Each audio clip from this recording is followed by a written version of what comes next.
L'un des premiers conseils qu'on m'a donné en arrivant ici, c'est ne t'embrouille jamais avec une femme. Bien évidemment qu'il y a du dopage dans le foot, il y a tellement d'argent en jeu que ça peut pas sortir en fait. Il y avait une finale de Coupe de l'UEFA entre l'OM et Parme, où tu vois des mecs qui se font piquer dans les Bosser avec des athlètes comme Baki qui m'a contacté via Twitter. C'est toi Nawel Madani qui met des pics comme ça. Les pervertir avec les paris sportifs, la malbouffe. C'est pas la génétique de Zizitou. Les petits qui sont ici, ils vont bouffer ceux qui sont en France, tu vois. Il se met sur le bas-côté, il fait sa prière. Tu fais ça en France, je préfère même pas dire ce qui va t'arriver, mais... Mais tu vois le délire testi-crousti, tout ça là, ça me choque.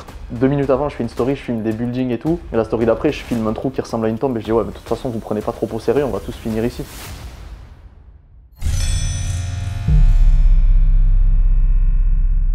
Bonjour à tous et bienvenue. Aujourd'hui, je reçois Nabil Takali. Je suis très content de le recevoir. C'est un coach sportif de très haut niveau. Vraiment, c'est un monstre, je vous le dis, vous allez le voir tout au long de l'épisode.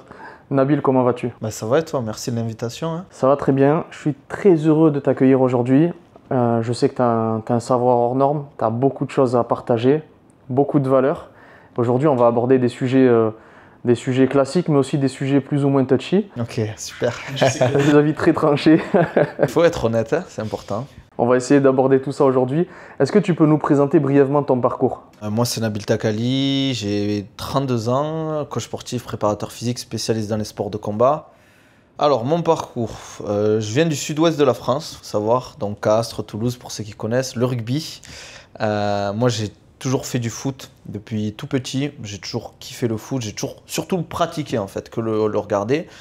Et voilà, petit à petit, en fait, j'ai toujours été sportif, j'ai énormément testé de sport, du badminton, ping-pong, volley, j'ai vraiment été multisport, mais j'ai toujours gardé cette base de foot, parce que j'ai toujours apprécié ça.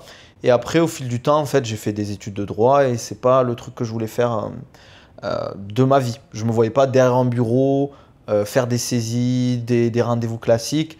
Et je parlais beaucoup avec un ami à moi qui aussi était passionné de sport, et lui qui était coach. En fait, il me dit, mais pourquoi tu ne deviens pas coach? Et quand il m'a dit ça, j'ai dit, ben ouais, pourquoi pas? Parce que je pouvais allier passion et carrière, parce que j'ai la passion du sport, et je pouvais en faire une carrière, tu vois. Mais on m'en parlait pas à l'école, tu vois. C'était la voie classique, ben, tu peux faire ça, et mes parents, c'était plus médecine, ingénieur, avocat, le classique, le cliché.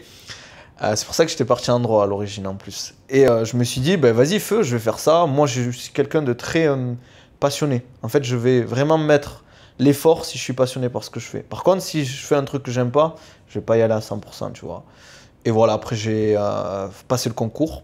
Donc, il faut un concours pour avoir mon diplôme, qui est simple, mais au final, il y a beaucoup de gens qui échouent parce qu'ils se préparent pas.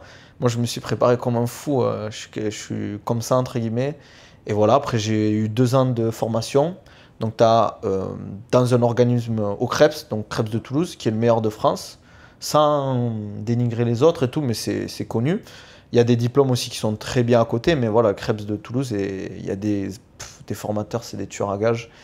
Et voilà, et après j'ai eu mon diplôme et directement je suis rentré dans le bain. Avant même de l'avoir, en fait, je rentrais dans le bain parce que je coachais déjà, tu vois. Ok. Ouais, c'était un side hustle ou c'était... En fait, je voulais me former pendant ma formation. En fait, je me suis dit, tu sors de formation, si tu n'as pas déjà coaché vraiment des gens en présentiel, en distanciel, après, bien évidemment, je leur disais que je n'étais pas encore diplômé, mais on avait le droit de coacher parce qu'en alternance, on coachait déjà des gens. Okay. Donc, je coachais des amis à moi, des connaissances, je coachais à distanciel et je me formais en plus. C'est-à-dire que les week-ends, des fois, je demandais mes jours de repos, je posais des jours, enfin, parce que je bossais le week-end aussi pendant ma formation, je me souviens. Je dis, ouais, je peux poser mon dimanche pour aller en formation. Donc, des fois, je payais 1 000 € pour faire des formations parce que je voulais me former et voilà. Et là, j'en suis là maintenant. Donc, tu faisais ton alternance? Ouais. Tu étais chez qui en alternance? J'ai commencé à Toulouse, donc c'était à Toulouse, j'étais à Block Fitness, qui a fermé maintenant, et Scandia aussi qui a fermé. Ouais, on peut dire ça. Non, parce qu'en fait, le milieu des salles de sport est très concurrentiel en France, avec les Basic Fit, Fitness Park. Maintenant, c'est très dur de se faire un nom. On le voit à Toulouse, les salles qui marchent, c'est souvent des salles de passionnés ou des salles de spécialistes. Ça veut dire du crossfit, salles de sport de combat, etc. Les salles, on va dire, plus généralistes, elles se font bouffer par les Basic Fit et Fitness Park qui proposent des prix tu peux pas faire le poids. Ouais. Donc ouais, je faisais des formations le week-end, en plus de l'alternance. Des fois, je finissais à 22 h, je reprenais le lendemain à 7 h du matin, et le week-end, je partais en formation. Mais j'étais passionné, donc je m'en foutais. Et tu bossais où? Scandia et Block Fitness. Block Fitness, ouais, ok. c'est peut-être des salles que certains Toulousains connaissent Scandia, c'était une grosse salle connue à l'époque. Ouais. Ouais, très très connue. Ouais. Donc là, tu fais tes premiers coachings, etc. Quelques années plus tard, tu vas goûter aux athlètes de très haut niveau, Ouais. à l'élite, on peut dire, clairement. Comment tu fais ce saut entre coach, où tu as des coachs malheureusement qui ne vont pas avoir ta carrière et qui vont rester à Basic Fit ou dans d'autres salles pour quelques dizaines d'euros de l'heure. Ouais. Comment toi tu fais pour passer de ce niveau-là à coach d'athlètes de haut niveau dans le MMA, etc. La première chose, déjà, j'ai compris qu'être salarié, ça allait pas me faire évoluer. En fait, dès le début, avant même d'être vraiment coach diplômé, je savais qu'en alternance, tout ça, j'avais compris en fait les rouages du système et que les coachs étaient essorés en fait. C'était des gens qu'on utilisait, qu'on essorait. Donc je me suis dit, ok, moi je veux être à mon compte et j'aimerais bien bosser avec des athlètes de haut niveau parce que j'ai toujours aimé la performance. J'ai toujours été un compétiteur, moi, dans tous les sports que j'ai fait, j'ai aimé la compétition. Je me suis dit, j'aimerais bien bosser dans les sports de combat. Et en fait, c'est pour ça que je me suis dit, il faut que les gens le sachent. Donc j'ai utilisé beaucoup les réseaux, Instagram, Twitter, je parlais de sport sur les réseaux. Donc les gens ils commençaient à me connaître et tout, surtout sur Twitter, où j'avais ma niche en fait à l'époque. Il y avait peu de monde en fait, il n'y avait pas les Thibaut InShape sur Twitter, les mecs connus. Moi j'étais un peu hard aussi, je disais les termes, mais Ça n'a pas changé. ouais, j'ai toujours été comme ça, j'ai toujours été cash, sans dénigrer ou quoi que ce soit, mais j'essaie de dire la vérité parce que je pense que c'est important. Et c'est là que petit à petit j'ai bossé avec des athlètes comme Baki qui m'a contacté via Twitter.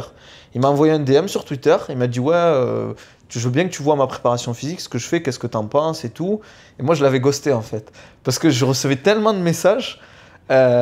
Tous les jours quasiment je recevais des questions et au bout d'un moment tu fais des conseils gratuits, ça me dérange pas, mais quand c'est tous les jours les mêmes questions et tout. Et lui il avait une PP Baki, donc une photo de profil de Baki, et moi je regardais pas Baki, je savais pas qui c'était vraiment avant qu'il soit connu. Je pense qu'il avait même pas 1000 followers sur Instagram, tu vois, même je sais même pas s'il avait Instagram à cette époque là.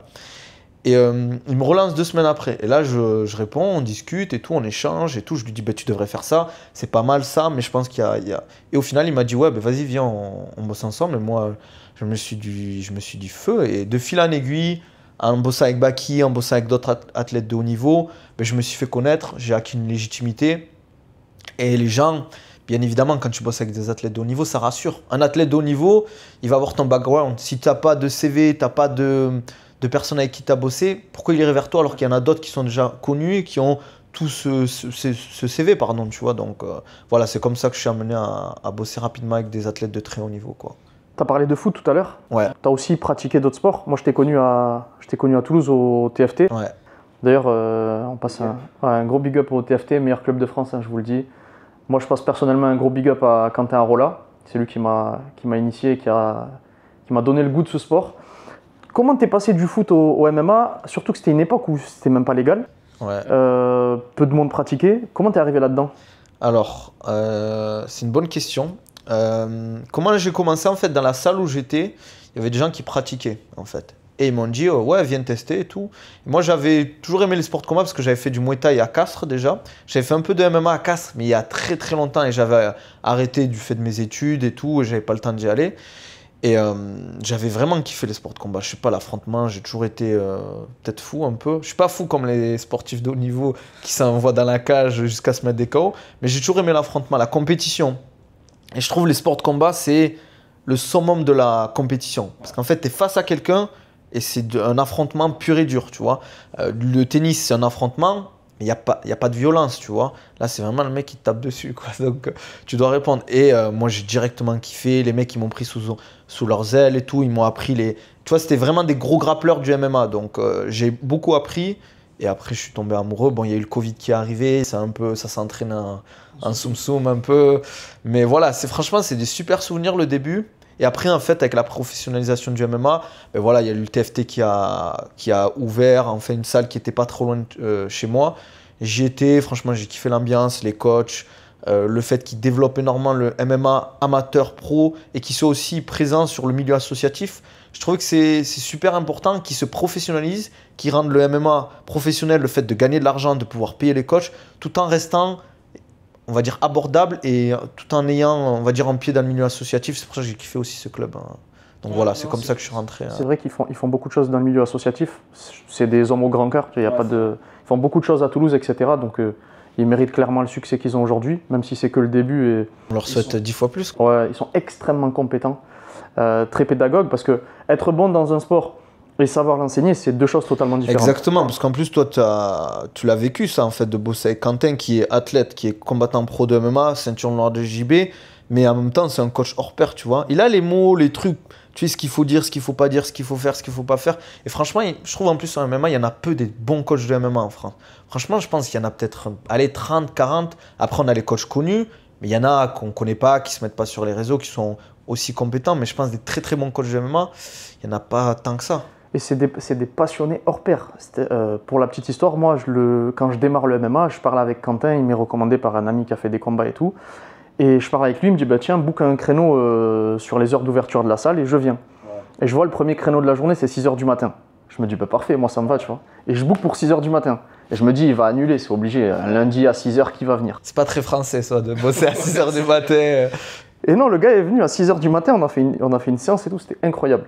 Et de là, tout a démarré. Et, non, franchement, aujourd'hui, je crois qu'ils ont 4 ou 5 salles. Ouais, ils ouvrent partout. J'ai l'impression que tous les mois, ils ont un projet d'ouvrir. Ils ont ouvert quoi, 3 ou 4 salles à Toulouse. Ouais. Je crois qu'il y en a une à Albi. Je crois que j'ai vu un projet à La Réunion.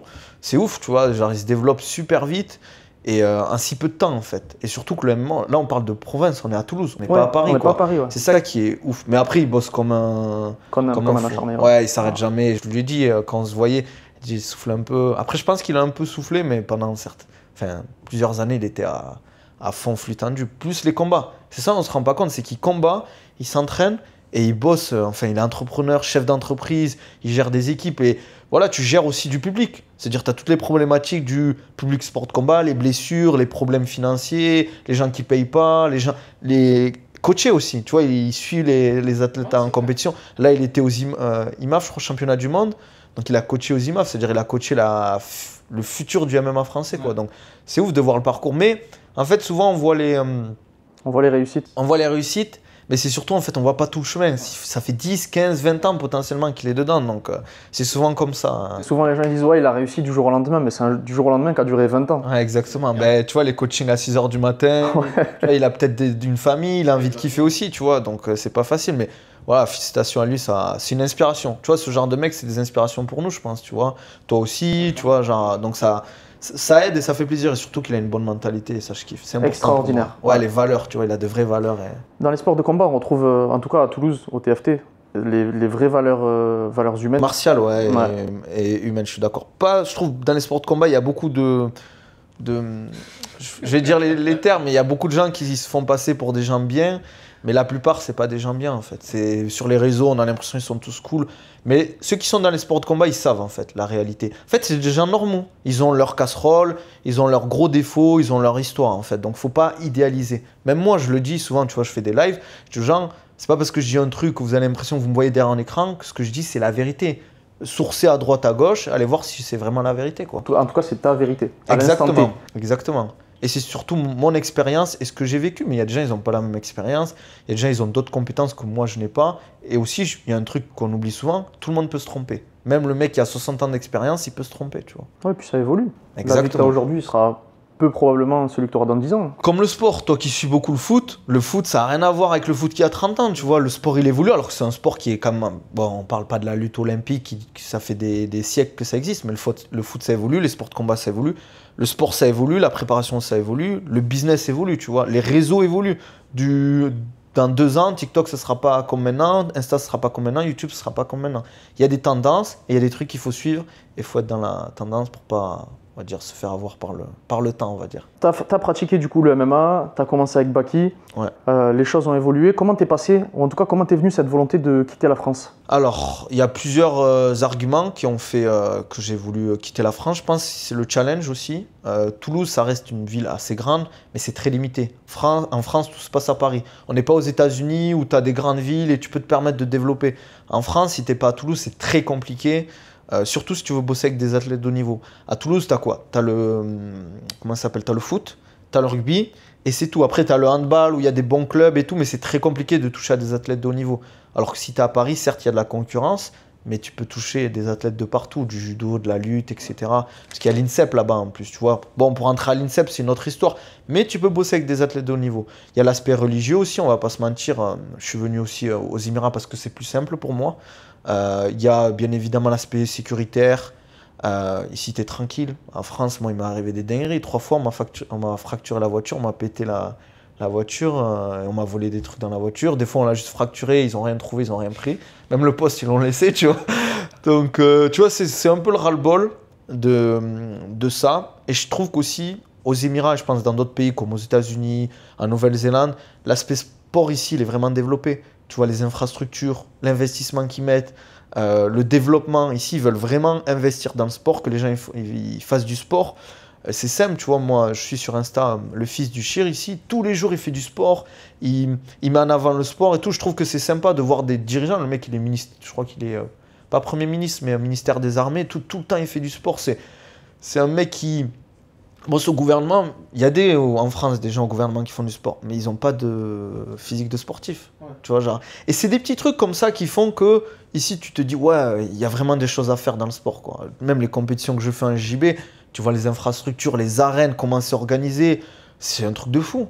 En France, j'ai fait des compétitions. Après, comme on a dit, le problème de la France, c'est que le milieu associatif, c'est bien, mais aussi, il faut que le sport, il se développe pour qu'il y ait des gens qui puissent vraiment en vivre et se former. Parce que toucher 1200 € en tant que coach dans une salle, où que ce soit dans le sport de combat ou dans le foot, tu puisses pas te former, aller à Paris de temps en temps faire... C'est pas normal en fait. Tu vois, c'est pas normal. C'est pour ça que j'ai voulu tenter l'expérience ici. Voilà, je pense que toi aussi, tu avais ce truc de passer à l'étape supérieure, tu vois. Je pense ici, depuis que tu es ici, tu dois le sentir en fait. Je le ressens tous les jours. Et ce qui est très paradoxal ici, c'est que plus les jours passent, plus tu aimes cette ville et même le pays en lui-même. Ouais, c'est vrai. Mais c'est ouf de ce que tu... En fait, ce que tu dis, c'est vrai, c'est que tu l'apprécies de jour en jour. Moi, ça fait 2 ans que je suis ici. Et je me rends pas compte, là, ça fait 2 ans, en fait. C'est passé super vite. Je pense que toi, ça va faire la même chose, tu vois. Même au niveau du business, tu as dû faire des relations de... Au niveau du business, c'est extraordinaire. Ouais. Quand tu es compétent, tu as des opportunités tous les jours. Au niveau religieux, j'avais sous-estimé le fait de vivre dans un pays musulman. Quand tu es musulman, c'est extraordinaire. Tu peux prier 5 fois par jour à la mosquée si tu veux, il y a des mosquées partout. Ouais, même dans la rue si tu veux. Même dans la rue, ouais. Ben hier encore, tu vois, je croise un taxi, il s'arrête, il se met sur le bas-côté, il fait sa prière parce que le timing était short et il voulait pas la rater. Tu fais ça en France, je préfère même pas dire ce qui va t'arriver. Mais... Et ce qui est bien, c'est que ça reste, tu vois, il y a le respect de toutes les religions. Tu vois des chrétiens porter leur croix sans problème. Je pense pareil au niveau des juifs, il n'y a pas de problématique vis-à-vis de ça. Toutes les religions sont respectées, tu vois, ici. Il n'y a pas de gens qui s'embrouillent, il n'y a pas de conflit ou ce truc qu'on ressent en France. Tu as l'impression que personne s'aime, en fait, tu vois. Tu regardes les infos en France, tu dis, ouais, c'est compliqué, en fait. Tu vois pas d'avenir et pourtant, moi, je kiffe la France. Je trouve que ce pays-là... Non, mais en fait, c'est frustrant parce que ce pays, il a un potentiel de fou.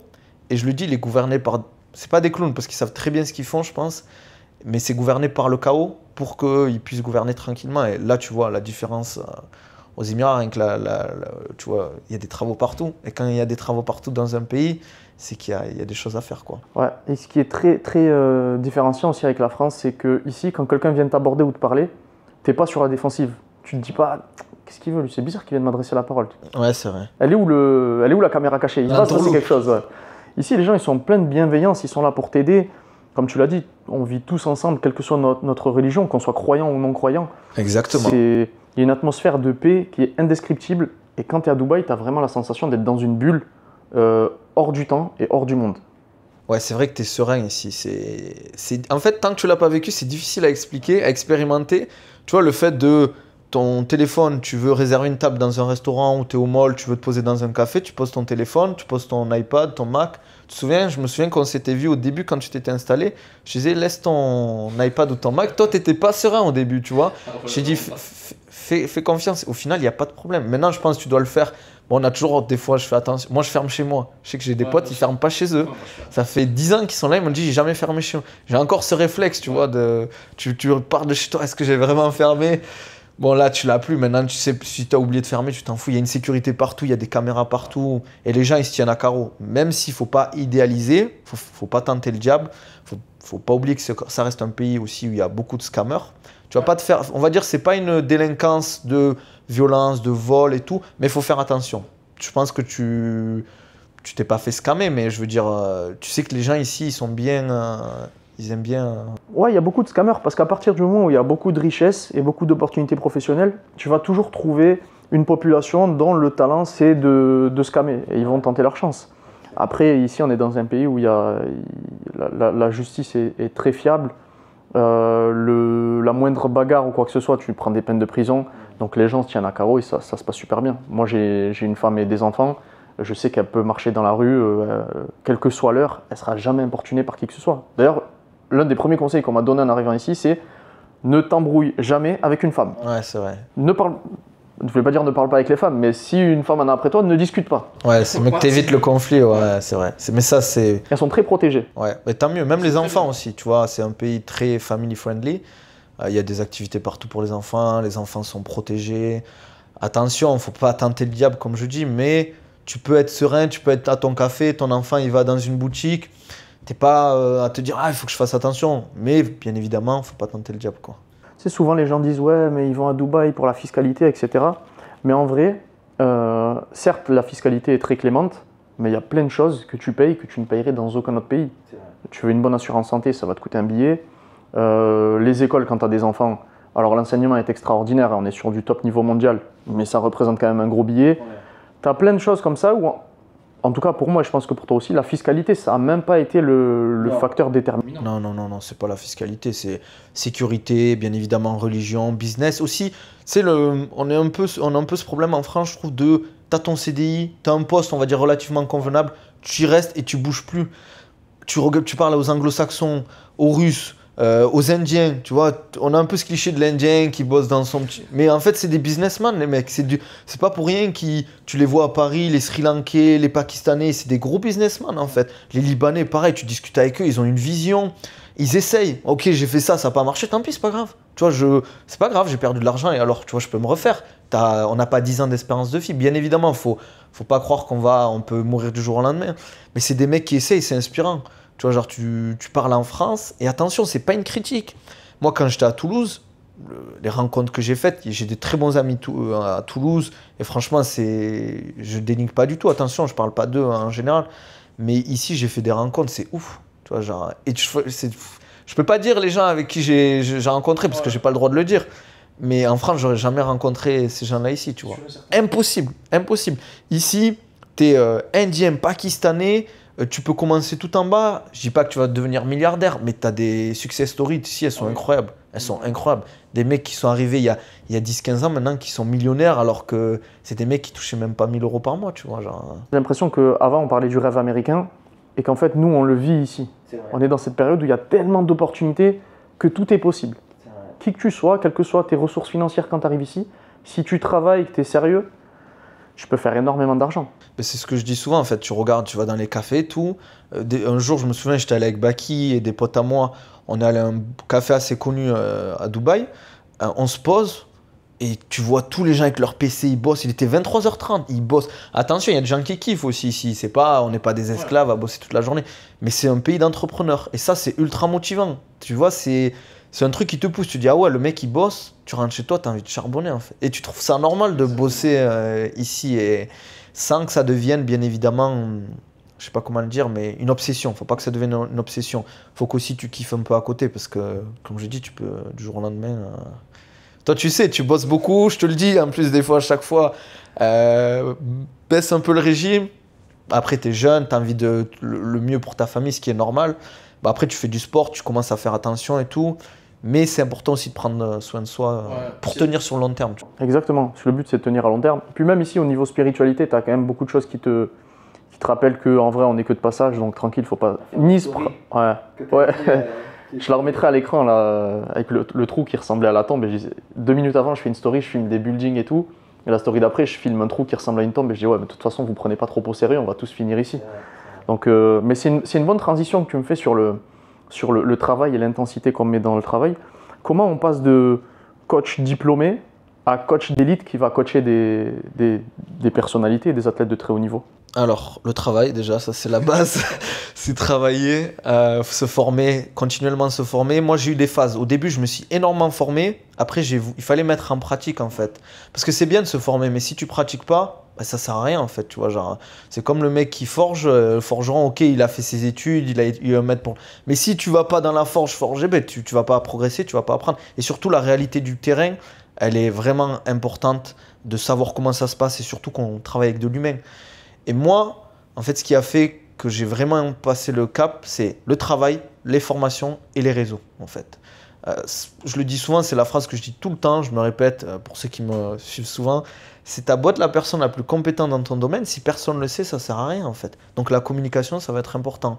Savoir communiquer, savoir te mettre en avant, sans mentir, c'est pour ça que je suis un peu dur des fois. Il y a beaucoup de mensonges, de gens qui abusent sur certaines choses, qui parlent de, tu vois, dans le sport, il y a les méthodes. Tu sais, ouais, moi ma méthode c'est la meilleure. Non, c'est pas la meilleure. Ta méthode, elle est adaptée pour certaines personnes. Tu vois, il y a un peu le...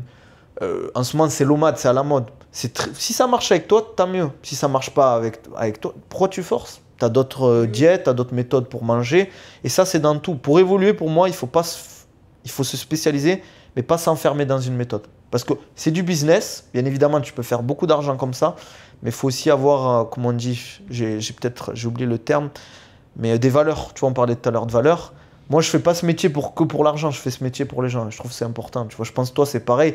Tu as des valeurs dans ce que tu fais. T'as pas envie d'arnaquer les gens, tu vois. Genre, tu as envie de faire du bon boulot. Moi, c'est ça qui m'a fait évoluer, c'est la formation, le travail et l'humilité aussi. Me dire qu'il y a des gens qui sont au-dessus et je dois essayer de les rattraper en fait pour être meilleur. On en parlait la dernière fois et je te disais, on a peut-être un défaut. Je pense que ça vient aussi avec le côté religieux, etc. C'est que on va avoir beaucoup de mal à dire qu'on est très bon, qu'on est les meilleurs, parce qu'en vrai, on se dit qu'on n'a pas spécialement de mérite, on a travaillé, mais en vrai, c'est Dieu qui donne. Donc... Ouais, c'est vrai. Et je pense que ça nous dessert beaucoup dans le business. Et il y a un sujet sur lequel je voulais revenir, parce que tu parlais tout à l'heure de OK, ta méthode, elle est peut-être adaptée à certaines personnes, etc. Il y a des coachs qui sont dopés. Oui. Et le néophyte qui ne connaît pas forcément la muscu ou les sports de haut niveau, il ne sait pas qu'il y a du dopage. Ouais, c'est vrai. Comment toi tu le gères, quelqu'un qui vient te voir et qui te dit « Ouais, moi je veux tel physique », alors que tu sais pertinemment qu'il va lui falloir des années avant d'y arriver, et encore sous réserve qu'il y arrive. Bah, je vais lui dire la vérité, hein. Moi, je vais lui dire que ça va pas être possible, à part s'il a une génétique, mais en général, les gens qui ont une bonne génétique, tu le vois directement. Il faut du travail, et c'est surtout en fait... C'est pas la génétique de Zizitou. Non, ouais, voilà, tu vois, genre en plus, en fait, il y a des gens, ils veulent des choses, ils les veulent rapidement, ils veulent des... C'est comme si je te dis, moi, je veux 10 millions en 6 mois. Ben non, ça va pas se passer comme ça. Tu vois, genre, ça prend du temps, faut travailler, et surtout, moi, je suis cash. Moi, je leur dis, moi, si tu veux te doper, vas-y, mais ce sera pas avec moi, tu vois. Genre, il y a des gens, ça les dérange pas on va dire, de charger leurs élèves. Chacun fait comme il veut. Moi, c'est pas mon problème, entre guillemets. Ils font rien de mal. Tant que c'est pas dans des sports de combat ou de la compétition, même s'il y a du dopage, je suis pas fan personnellement de ça. Il y a un peu le débat sport avec dopage. J'avais fait une vidéo dessus où il y a, je sais plus si je crois que c'est le fils de Donald Trump qui a inventé une sorte d'organisation où le dopage est encouragé, tu vois. Okay. Et quand je parle avec des lambda, je lui dis qu'est-ce que ça va t'apporter le dopage? Tu vas avoir une bête de physique et après, tu vois, genre si c'est un problème de confiance en soi, tu peux travailler, tu auras un super physique, tu vas être fier de toi, tandis que le dopage, les gens ils se rendent pas compte parce qu'ils s'en parlent pas des effets indésirables. Baisse de libido, violence, les émotions qui explosent, tu vois. Genre tu vas être énervé, tu vas être 10 fois plus énervé, tu vas être triste, tu vas pleurer. Ouais. Moi j'ai vu dans des salles, hein, les mecs qui sont en diète, ils sont chargés, ça se balance des haltères pour le moindre truc. Tu vois, genre comment ça tu vas te balancer une haltère avec un mec avec qui tu t'entraînes juste parce qu'il a dit un truc qui te plaisait pas, tu vois. T'imagines, t'en arrives là, t'es plus un homme pour moi si t'arrives pas à contrôler tes émotions juste pour paraître plus musclé. Après il y a des gens ils se dopent pour vendre des programmes, pour vendre du... Il y a le business autour. Ça, c'est une autre histoire. Mais le mec qui veut juste être mieux dans sa peau... En plus, souvent, quand tu veux avoir un beau physique, c'est en général synonyme de bonne santé. Ça veut dire que tu vas te bousiller la santé pour avoir... Tu sais, ça va pas ensemble, c'est pas logique, tu vois. Donc moi, je leur dis les termes, je leur dis, écoute, tu peux avoir un bon physique, mais il faut travailler. Il faut bien manger, il faut s'entraîner. C'est pas en 6 mois que tu vas avoir un physique de fou. Comme toutes les bonnes choses dans la vie, ça prend du temps. Exactement, tu vois, genre depuis qu'on bosse ensemble, tu sais que c'est dur, les progrès ça demande énormément de choses, tu vois, même toi dans ton boulot, je pense que tu formes beaucoup de gens, je pense que tu dois avoir des gens, ils te disent des trucs, tu dois halluciner, tous les jours. Bah, le problème il vient souvent de la mauvaise information qui se répand très rapidement. Aujourd'hui n'importe qui peut prendre son téléphone, se proclamer ou s'autoproclamer expert sans avoir réellement d'expérience. Et il va attirer derrière lui, en fonction de son image et de sa maîtrise des réseaux, plus ou moins de monde. Et si je reviens sur le dopage, en soi, quel que soit le sport, hein, que ce soit dans le foot, dès qu'il y a du sport de haut niveau avec beaucoup d'argent, il y a du dopage. Je te donne un exemple. Je prends la saison du Paris Saint-Germain l'année dernière. Ils ont joué pendant 1 an d'affilée, avec très peu de pauses, en jouant tous les 3 jours. Ouais. Humainement, c'est pas possible. Physiquement, mentalement, et Parce qu'il ne faut pas partir du principe que les mecs ils dorment chez eux tous les soirs dans le confort, super lit, etc. Tu as les voyages, tu dors à l'hôtel. Et surtout, on connaît le train de vie des footballeurs.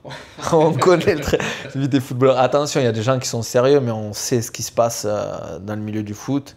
Bien évidemment qu'il y a du dopage dans le foot. Et en fait, les gens ne se rendent pas compte, mais il y a tellement d'argent en jeu que ça ne peut pas sortir en fait. Parce qu'il y a des sponsors, on parle de dizaines de millions d'euros tous les mois qui sont investis. Tu vois, là, on ne parle pas de petites sommes. Tu vois, le cyclisme, on en a entendu beaucoup parler parce que ce n'est pas les mêmes sommes.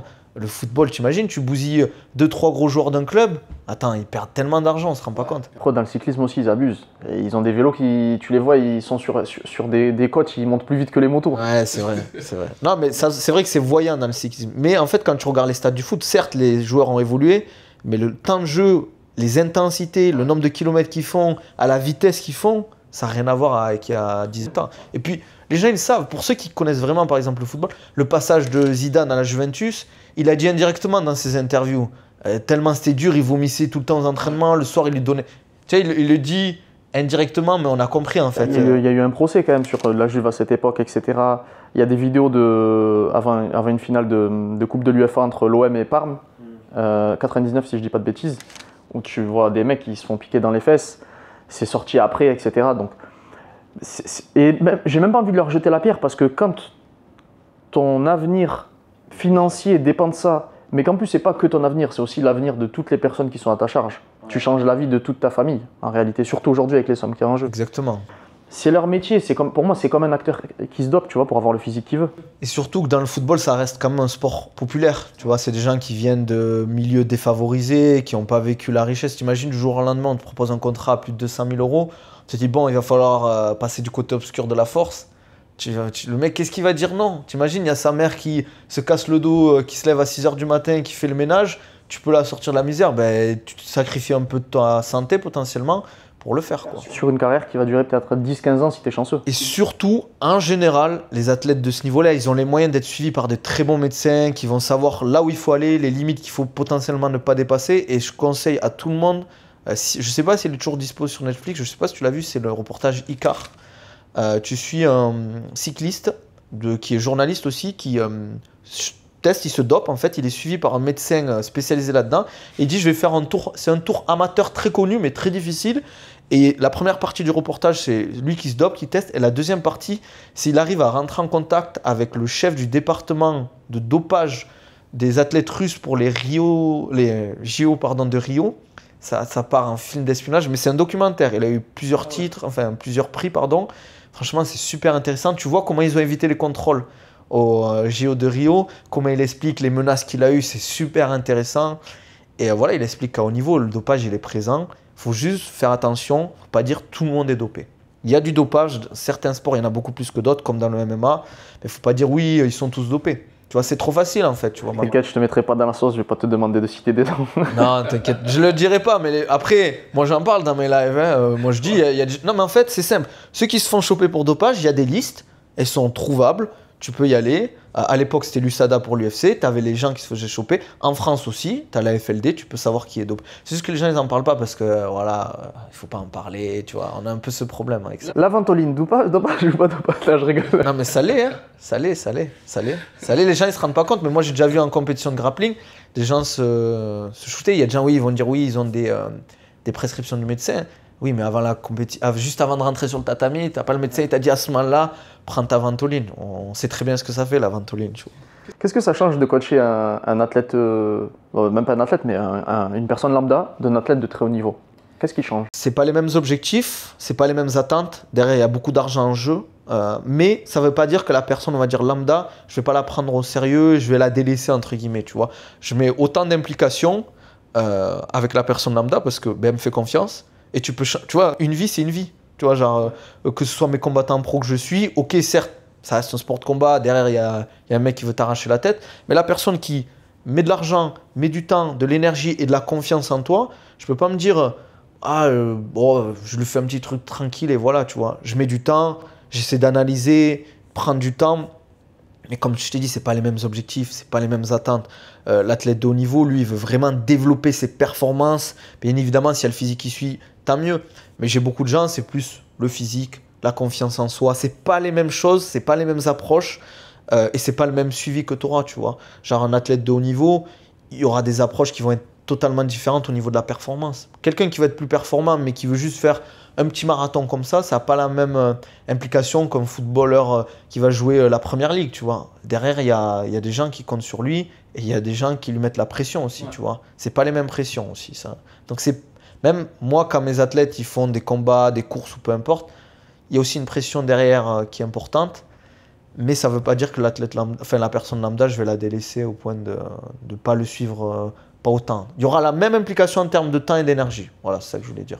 Comment tu vois les choses, toi, en termes de sport de combat? Tu prends beaucoup de coups. On en parlait souvent quand tu vas au MMA, tu sors de là, tu as mal à la tête. C'est dur de te concentrer après, il faut faire une petite sieste. Quel est ton point de vue par rapport à ça? Peut-être cache ce que je vais dire, mais en vrai, des fois, tu me suis sur Twitter, tu sais ce que je dis. Là, la dernière fois, il y avait un combat Rountree vs Jiri Prochaska. Tu vois, le Rountree, il se prend un KO, il est par terre, il est en train de respirer la tête en sang. Et nous, on regarde ça. Tu te dis, mais c'est fou quand même. Tu vois, genre, on regarde des mecs s'ouvrir le crâne pour nos beaux yeux. Et c'est pour ça qu'en fait, des gens, moi, par exemple, ma mère, quand elle me voit pratiquer, elle me dit, mais t'es fou, arrête et tout. Et je la comprends. Parce que tu imagines la violence, en fait, que c'est. Le mec en face de toi, s'il peut t'ouvrir le crâne, en fait, dans sa tête, c'est ça, il veut t'ouvrir le crâne. C'est pas un sport bon pour la santé. Mais la plupart des sports, comme je le dis, le sport performance, c'est pas bon pour la santé. En fait, il y a tellement de contraintes. En fait, souvent, ce que je dis, c'est comme tout. Il faut une balance. Le sport à outrance, c'est pas bon pour la santé. Et les sports de combat, c'est encore pire, parce que tu as les coups à la tête. Il y a beaucoup de morts à cause de la boxe anglaise. Là, récemment, il y a eu beaucoup de boxeurs japonais qui sont morts ou qui ont fini dans le coma, etc. à cause de ça, parce que c'est fragile. C'est pas fait pour. Hein. Une tête, c'est pas fait pour prendre. Et il y a eu des études, par exemple, au football. Je sais plus, j'ai vu un truc passer là récemment. Peut-être tu peux nous en parler, ouais. Moi, je bossais avec une académie à Miami. Et on avait ces sujets de discussion. C'était avant le Covid, donc on était sur 2019, je crois. Ouais. Et déjà, eux interdisaient tout jeu de tête avant 13-14 ans. Et encore, ils voulaient augmenter jusqu'à 16 ans. Ouais. Et moi, je ne comprenais pas parce que quand tu as fait du foot en centre de formation en France, bah déjà, dès petit, il faut que tu saches faire au moins 50 jongles de la tête. Donc pour moi, c'était la normalité de savoir le faire. Et il m'expliquait qu'il y avait eu beaucoup d'études à ce sujet qui indiquaient qu'à terme, ça causait des dégâts sur le cerveau. Et je ne te cache pas que moi, à l'époque, je les prenais pour des fous.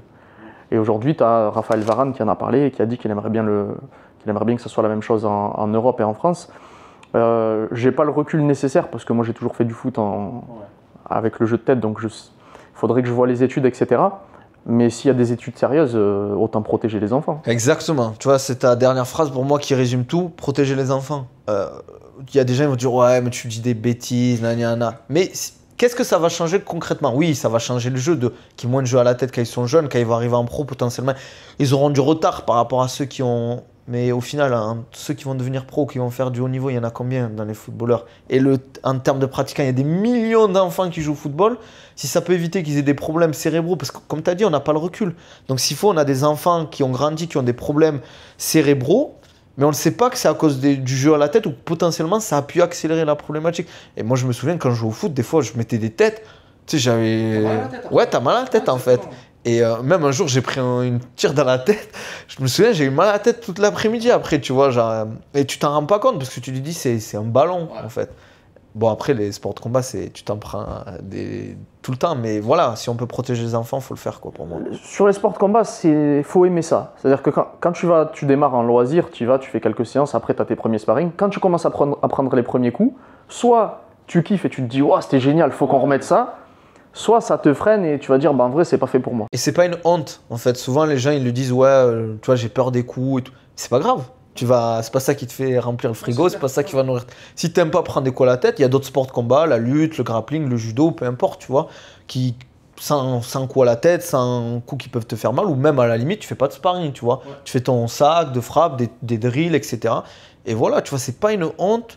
Et surtout, tout le monde n'est pas fait pour le sport de combat. Comme tout le monde, tu vois, le rugby. Moi, je me verrais pas faire du rugby. Non plus. Parce que, tu vois, pourtant, tu as vu, on prend des sales coups. Mais les impacts au rugby, je me dis, ouais, c'est chaud. Bon, il y a le sport aussi en lui-même. Attention, je dénigre pas. J'aime bien regarder. Non, mais j'aime bien regarder le rugby. Mais je suis pas fan de jouer, par exemple. Tu vois, je préfère jouer au football ou d'autres sports. Tu vois, par exemple, le football américain, même le football américain, je déteste ça. Ouais. Mais vraiment, je déteste ça. Tu vois, je comprends pas, en fait. Ça, c'est un truc, c'est un podcast qui pourrait être un jour intéressant peut-être avec une autre personne que tu pourras faire. C'est pourquoi les Américains, ils aiment des sports comme ça en fait. Même le basket. Attention, il y a des gens qui vont me tomber dessus dans les commentaires peut-être. J'ai du mal avec le basket, tu vois. C'est quoi que t'aimes pas au basket? En fait, il y a trop de temps d'arrêt, Moi, j'aime bien en fait quand ça continue, tu vois. C'est pour ça le football américain, le baseball, j'ai du mal, je comprends pas. Les Américains, ils kiffent ça, tu vois. Les stades, il y a 60 000 personnes dans le stade. Après, il y a l'aspect show aussi, tu vois. C'est une vraie. C'est américain. Ouais, voilà. Ils ont ce sens du spectacle. Après, c'est des sports très tactiques, etc. Ça, je suis d'accord, ouais. Mais je te rejoins sur le. Moi, j'ai aimé le basket très très tard. Mais les temps de pause, etc., c'est relou. Même, tu vois, quand tu vas voir des combats, etc., des fois, tu as 10 minutes entre chaque combat. Ça, je supporte pas ça. Ça, je supporte pas. Et aussi, il y a aussi un truc, on va pas se mentir, c'est le fait que c'est aux États-Unis. Donc, les horaires sont pas. Tu vois, je vois les fans de NBA, je me dis, mais voilà, la vie qu'ils ont. Pareil pour l'UFC. Les gens, ils regardent tout le temps, ils se lèvent pour des cartes éclatées. Ils se lèvent à 3 h du matin, ils font nuit blanche. Je lui dis, oh, tu te rends pas compte, tu fais 40 nuits blanches dans l'année. C'est pour ton corps. En fait, les gens, ils se rendent pas compte que le sommeil, c'est trop important, tu vois. Je pense que c'est le point sur lequel j'ai le plus progressé depuis que je m'entraîne avec toi. La qualité de sommeil. Je saoule les gens avec ça et j'en parle souvent. Je crois que je t'en avais parlé du fameux bouquin Pourquoi nous dormons. Si j'ai un livre à lire pour sa santé, c'est celui-ci. Ça m'a changé, ça a transformé mon rapport au sommeil et les gens ne se rendent pas compte à quel point c'est important. Quelle est la plus grosse leçon mentale que tu as pu apprendre en côtoyant des athlètes de très haut niveau? Le sacrifice, je pense, le sacrifice du temps, le sacrifice de la famille, des amis. Est-ce que c'est une bonne chose? Je ne sais pas, mais pour réussir, c'est sûr qu'il y a du sacrifice. Tu peux pas, je connais personne qui a réussi sans sacrifier du temps avec sa famille, avec ses amis, du sacrifice personnel, tu vois. Et on se rend compte que, moi je parle beaucoup avec Baki, vraiment de sujets profonds. Et aussi la maturité, tu vois, ce qui m'a choqué avec Baki, c'est la maturité que beaucoup n'ont pas. Mais c'est le sacrifice. Tu vois, il parle tu vois, par rapport à son père. Son père a beaucoup sacrifié, sa mère a beaucoup sacrifié, ses frères aussi, pour lui. Mais lui aussi, il doit sacrifier. Et ce mot sacrifice, il revient souvent. Il ne le dit pas implicitement, mais on le ressent dans ses discours. Et je pense que ça m'a aidé énormément. Attention, juste milieu toujours. Tu vas pas, pour moi, c'est pas une réussite. Attention de sacrifier tout le temps du temps avec sa famille. Tu es obligé au bout d'un moment. Mais le mec qui me dit oui, j'ai acheté un iPhone à mes enfants, mais au final, c'est ton enfant, qu'est-ce qu'il va se rappeler de l'iPhone que tu lui as offert ou du temps que tu as passé avec lui, des petits jeux, tu vois, jouer au ballon avec ton fils, c'est toujours mieux que lui acheter le dernier iPhone ou le dernier jeu vidéo à la mode, tu vois. Sur le moment, il va être content, mais quand tu seras plus là, il va se souvenir du quoi, de l'iPhone ou du temps que tu as passé, tu vois. Donc, cette notion de sacrifice, elle est importante, mais il faut faire attention, tu vois, de pas trop s'enfermer là-dessus. Et bien évidemment, encore une fois, c'est le travail. C'est des mecs qui travaillent plus que les autres. Ça, c'est un truc, tu vois, c'est impossible de réussir sans travailler plus que les autres. Il y a des gens, ils te parlent de talent. Le talent, oui, ça existe, mais pour moi, la phrase le travail tue le talent, c'est vrai. Et c'est vrai, tu vois, mais dans la plupart des sports, bien évidemment, quand tu vois des Messi, des mecs comme ça, des Neymar, même Cristiano Ronaldo, il est talentueux. Tu vois, tu peux pas lui enlever du où il a travaillé. Non, il est talentueux, tu vois. Tu travailles autant que Cristiano Ronaldo, tu n'aurais pas eu son niveau, tu vois. Mayweather, tu peux travailler autant que lui, tu n'auras pas son niveau parce qu'il y a du talent aussi, mais personne n'a réussi sans travailler, tu vois. Donc sacrifice, talent, rigueur. Discipline. Ouais, discipline, mais tu vois, j'en parle pas mal en ce moment de ça. La discipline et la motivation, ça suffit pas. Si tu n'as pas un objectif profond, et tu vois, je regarde beaucoup les interviews des sportifs de haut niveau, ils ont toujours ce discours, s'entraîner seul. Tu vois, tu as des gens, ils aiment bien montrer qu'ils s'entraînent, etc. Mais quand tu t'entraînes seul, c'est vraiment là que tu vois la différence. Tu vois, des fois, tu t'entraînes seul, c'est pour ça que les gens, ils ont besoin de coach. C'est parce que seul, c'est dur, en fait. Ouais. Parce que dans la difficulté, tu n'as personne qui te regarde, tu n'as personne qui te dit, ouais, vas-y, continue. Hein. Tu as la petite voix qui te dit, arrête, c'est pas grave, tu vois. Et c'est la différence avec les grands athlètes, c'est qu'ils s'entraînent seuls et ils ont besoin de... Bien évidemment, tu as toujours besoin de très bons coachs, mais pour progresser, ils vont être très bons seuls. C'est des autodidactes en général, les très bons athlètes. Ça dépend des sports, mais j'ai remarqué ça, tu vois, c'est que c'est des mecs qui ont cet objectif profond que les autres n'ont pas. La discipline, c'est quoi au final? C'est de te lever le matin, mais t'imagines, pendant 15-20 ans, tu dois te lever tous les matins, 6 h du matin, t'entraîner. Il en parlait, le coach là, de Laurent Manodou, ou j'ai oublié son nom là, ou Florent Manodou, pardon. Connu un peu, qui était dur avec ses athlètes et tout, qui disait que le mec, s'il veut pas s'entraîner, il veut pas nager, il y a des gens, ils vont le faire à sa place, tu vois. La concurrence, elle va t'éliminer. Donc si tu travailles pas et t'as pas cet objectif, les JO, gagner les JO parce que je veux gagner les JO parce que c'est ça mon rêve depuis petit, ben, tu vas pas réussir. Tu crois que le mec, il s'entraîne pendant 5 ans. Les JO, c'est pas 5 ans de préparation. Hein. C'est 8-10 ans de préparation avant de préparer un JO, tu vois. Et les gens, ils se rendent pas compte. C'est dur à dire, mais les gens lambda, ils se rendent pas compte des sacrifices qu'il faut pour le haut niveau. L'athlète français en nage, j'ai oublié son nom, le blond. Le marchand, je crois. Léon? Ouais, voilà. T'as beaucoup de gens qui disent ouais, c'est un dopé. C'est une anomalie. C'est tout, c'est une anomalie. Des parents athlètes de haut niveau. Je crois que dans un de ses parents, il y avait un nageur, je crois, je suis pas sûr. Il y a la génétique qui a dû jouer. Potentiellement, il y a du dopage. Mais moi, franchement, ça m'étonnerait pas qu'il ne soit pas. La puissance des gènes. Les gens ne se rendent pas compte de l'héritage que tu reçois de tes parents, à quel point ça va impacter ta vie. Exactement. C'est extraordinaire. Et souvent, je le dis aussi, l'enfance, le contexte favorable à la performance. Et ça, c'est dans tout. On le voit à l'école. Si tes parents, c'est des gens éclairés, peut-être c'est pas le bon terme, mais qui te poussent à l'excellence, à lire des livres, à apprendre des compétences sans bien évidemment te sacrifier ton enfance. Mais tu sais, éviter de regarder on le voit maintenant, tu vois, la jeunesse, franchement, ça fait peur. Ça fait peur. Avec tous les influenceurs et tout. Moi, tu vois, c'est un peu le conseil de vieux con, mais quand tu vois la différence avec les jeunes, je le vois ici à Dubaï. Il y a des jeunes, bien évidemment, qui suivent des influenceurs. Attention, on ne leur enlève pas l'enfance. Mais je le vois entre les écoles, le réseau qu'ils ont. Les mecs, ils parlent 3-4 langues. Tu as des mecs qui parlent russe, anglais, arabe. Tu as des gens qui parlent français, indien. Tu vois, c'est ouf. Tu vois, ils parlent 4-5 langues. Ils n'ont même pas 18 ans, les petits. Et tu as à côté des mecs, rien que le français galère, l'anglais en France. On ne sait même pas parler anglais. Tu vois, j'avais le débat avec ça. On a une grosse problématique avec l'anglais en France. Franchement, je vois ici, on est, je pense, les seuls qui galèrent à parler en anglais, en fait, tu vois. Il y a Oussama Hamar qui disait récemment, j'ai vu, que selon lui, c'est la seule théorie du complot à laquelle il croit, c'est que les profs d'anglais sont volontairement nuls pour que les Français ne puissent pas s'expatrier à l'étranger, qu'ils restent en France. Tu vois, je pense qu'il y a aussi le fait qu'on a une grosse problématique aussi au niveau des films et des séries. On a de très bons doubleurs, donc forcément, les films et les séries sont en français en France. Tandis que tu vas dans la plupart des pays, tu vas en Italie, en Espagne, c'est souvent, pas tout le temps, mais souvent en anglais sous-titré. Bon, ici, il y a deux langues, mais tu vas avoir anglais sous-titré arabe, tu vois. Donc ça joue là-dessus, tu vois. Même pour revenir à ce que tu disais sur le talent, le travail, etc., tu prends des enfants qui ont fait du sport très très jeunes versus des enfants qui démarrent beaucoup plus tard, le gap il est quasi impossible à rattraper. Bien sûr, surtout dans certains sports. Dans le football, il y a très peu qui ont réussi tard.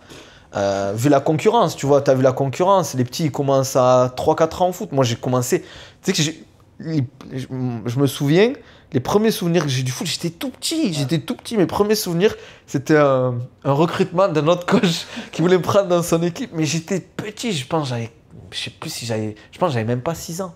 Parce que j'ai aucun souvenir du reste. C'est un souvenir qui m'avait marqué après un match ou un tournoi. J'avais tellement bien joué, il m'a dit ouais, viens t'entraîner avec nous la semaine prochaine et tout. Et tu vois, c'était le meilleur club de Castres, c'était le Castres Football Club. Et je jouais à la Meillère à l'époque, tu vois, pour ceux qui connaissent Castres. Et après, je suis allé chez eux et tout, j'ai fait le transfus, j'ai fait le traître un peu. Mais bon, tu vois, c'est des souvenirs, tu vois. Ces moments-là, là où tu as 4, 5, 6 ans et tu commences à faire de la coordination, des pas chassés, des pas croisés, quand tu fais du sport après, pour tout le reste de ta vie, tu sais te déplacer, tu as la motricité qu'il faut. C'est des éponges. Aujourd'hui, il y a un sport qui est à la mode, c'est le paddle. Alors, je suis vraiment pas fan de paddle, j'aime pas ce truc et tout, mais tu vois des gens jouer au paddle, ils savent même pas courir. C'est vrai. C'est des gens qui n'ont jamais fait de sport de leur vie. Pour moi, c'est une anomalie. Ah, le paddle, c'est un sujet un peu... Tu vois, je dis... Non, mais c'est un tweet que j'avais fait. Le paddle, c'est vrai que c'est accessible, tu vois. Mais je pense que quelqu'un qui a des bonnes bases en sport, il se met au paddle. Attention, je ne dis pas qu'il va être très fort au bout de 2 semaines, mais il peut savater la plupart des pratiquants. Même si, attention, il y a de très bons pratiquants de paddle. Mais c'est comme tout, les langues, je pense que les enfants qui commencent les langues très tôt, ils vont apprendre très tôt. Et dans tout, la peinture, le théâtre, tout ça, quoi. Et le sport, ça en fait partie. Quelle est la plus grosse erreur mentale que tu peux retrouver chez les pratiquants que tu suis ou les athlètes de haut niveau? Manque de patience. Je pense que les gens, ils manquent trop de patience, ils veulent des résultats trop vite parce qu'ils se font avoir aussi, comme tu disais, par le marketing, par les gens qui leur vendent du rêve. Bien évidemment, tu peux avoir des résultats rapidement, mais il y a des gens, ils abusent. Tu vois, as des gens, ils pensent qu'ils peuvent perdre 20, 30 kilos en 6 mois. Oui, tu peux, si tu fais 160 kilos et que ton poids, ça doit être 80 kilos, tu peux perdre énormément. Mais tu as des gens, et puis ils se font avoir. Ils se font avoir, comme je t'ai dit, par les influenceurs. On a eu cette phase où il y a eu beaucoup d'influenceurs, maintenant un peu moins, mais qui ont trop menti aux jeunes, tu vois. Genre, c'est une grosse problématique. qui existe depuis un moment, et c'est pour ça que tu dis à chaque fois que je suis cash. Parce qu'en fait, moi, je peux pas mentir aux gens. C'est pour ça aussi que moi, avec les compléments alimentaires, moi, les sponsoring, je n'ai quasiment pas de. J'ai, tu vois, un sponsoring, mais j'ai jamais des mecs qui viennent me voir, ouais, on propose. Parce qu'ils savent que je suis cash, moi. Moi, je te dis, ouais, ça, c'est de la. Je vais pas dire le mot pour rester poli, mais voilà, moi, j'aime bien être cash là-dessus, et c'est pareil par rapport à ce que tu me disais, quoi. Ça t'avait coûté pas des problèmes, mais quand la série La Cage était sortie. Ouais, quand je suis sorti, on va dire que j'ai été cash. Et moi, en fait, je me dis, je m'en fous de faire de l'argent comme ça, tu vois. Je préfère dire les termes. Et en fait, je me verrais pas mentir pour faire un peu d'argent, tu vois. Genre, on parle pas de millions d'euros. Tu vois, après, ça dépend des valeurs que tu as. Je sais que, par exemple, les paris sportifs, j'ai souvent ce débat sur mes lives, parce qu'il y a beaucoup de gens, ils me parlent de paris sportifs. Ils me disent, ouais, je perds de l'argent. Ou pendant Baki Doumbé, t'avais déjà, ils envoyaient, je me souviens, à Baki sur Snap, ouais, je vais me faire tant d'argent. Et tu sais, ils répondaient, mais enfin, parie pas, quoi. Et il y a un gros problème là-dessus aussi, tu vois, des paris sportifs. Ouais. Et je suis dur avec ça parce que je sais que ça fait énormément de dégâts, en fait, chez les jeunes et chez les moins jeunes aussi, tu vois. C'est un peu le. Tu sais, à l'époque, quand la première vague d'immigration est arrivée, c'était beaucoup le PMU. C'est vrai. Et aujourd'hui, ça a été remplacé par les paris sportifs, en fait. Ouais. Ils ont gardé la même population. On est le cœur de cible. Et sauf qu'aujourd'hui, c'est avec les paris sportifs. La fameuse phrase que tu connais, hein, des paris sportifs. Mais la daronne à l'abri, tu vois. Ouais. C'est une dinguerie, en fait, quand tu dis ça, tu vois. On sait très bien que c'est pas avec les paris sportifs que tu vas devenir riche et que tu vas t'enrichir. C'est comme le casino. Exactement. Tu vas pas battre le casino, en fait, tu vois. Genre, donc, moi, je suis pas très fan de mettre en avant ça. Attention, on parle de MMA, c'est un sport violent. On a chacun nos valeurs différentes et tout. Mais les paris sportifs, ça fait que du mal. Ça fait que du mal. J'en parle souvent, je me répète. Mais il y a un reportage qui est sorti. Il y a un mec. Et il était dans les paris sportifs, il avait tellement besoin d'argent qu'il a dû se prostituer avec une personne âgée, un homme de 50 ou 60 ans. Il a attrapé des maladies à cause de ça, parce qu'il avait juste besoin d'argent pour payer ses paris sportifs. T'imagines d'en arriver là? Et il y a plein de témoignages de gens qui ont brisé leur famille, leur couple, leurs enfants à cause des paris sportifs, parce que c'est un engrenage, c'est une addiction, c'est pas pour rien, tu vois que... Donc je suis pas très fan de ce truc un peu en ce moment. D'ailleurs, on essaie un peu avec la jeunesse de les pervertir avec les paris sportifs, la malbouffe, tout ça, j'en parle souvent, tu vois, du problème de malbouffe qu'on a en France. Tu vois, on va devenir les États-Unis si ça continue. Tu vois, je suis dur, mais tu vois, le délire testi-crousti, tout ça, là, ça me choque. Moi, ça me choque. Je fais le vieux con, mais je te jure, ça me choque, moi. Tu sais, moi, je suis rentré en France cet été, et ici, tu ouvres l'équivalent d'Uber Eats, tu as 8 milliards de plats healthy. Tu peux manger tout ce que tu veux. Tu rentres en France, tu ouvres Uber Eats, il n'y a que des burgers, des tacos, des délires genre testi-crousti, que de la malbouffe. C'est extrêmement dur de bien manger. On est le pays de la gastronomie pourtant, la France. Et c'est pas normal qu'on ait du mal à trouver des bons plats. Tu vois, en plus, c'est pas compliqué. En vrai, on a tout en France, tu as de la bonne viande, des bons fruits et légumes. Et pourtant, je sais pas, on est dans ce délire de... Tous les mois, je vois un nouveau concept de fast-food. Et ça fait peur. Je te jure, pour la prochaine génération, ça fait flipper. Comment tu as développé ton activité, toi, ici à Dubaï? Avant même d'arriver à Dubaï, j'ai fait un peu de pub, entre guillemets. Je parle pas de mettre des pubs et tout, mais j'en parlais sur les réseaux. Ouais, je vais m'installer, que ce soit sur mes lives, sur mes vidéos YouTube, sur Twitter, parce que j'ai quand même une grosse communauté sur Twitter.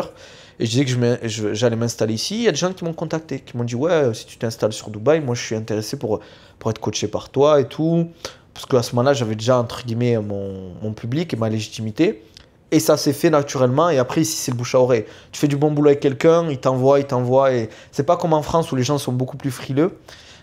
Ici, ça dérange pas de donner de la force. Et surtout, les gens ont les moyens on va dire, de bien te payer en fonction. Parce qu'il y a beaucoup de gens qui ont les moyens à Dubaï. On va pas se mentir. Tu as juste à rouler un peu et tu vois les voitures, tu comprends, quoi. Donc, j'ai fait ce travail-là. Et ça allait très vite, tu vois. Ça allait très vite, franchement.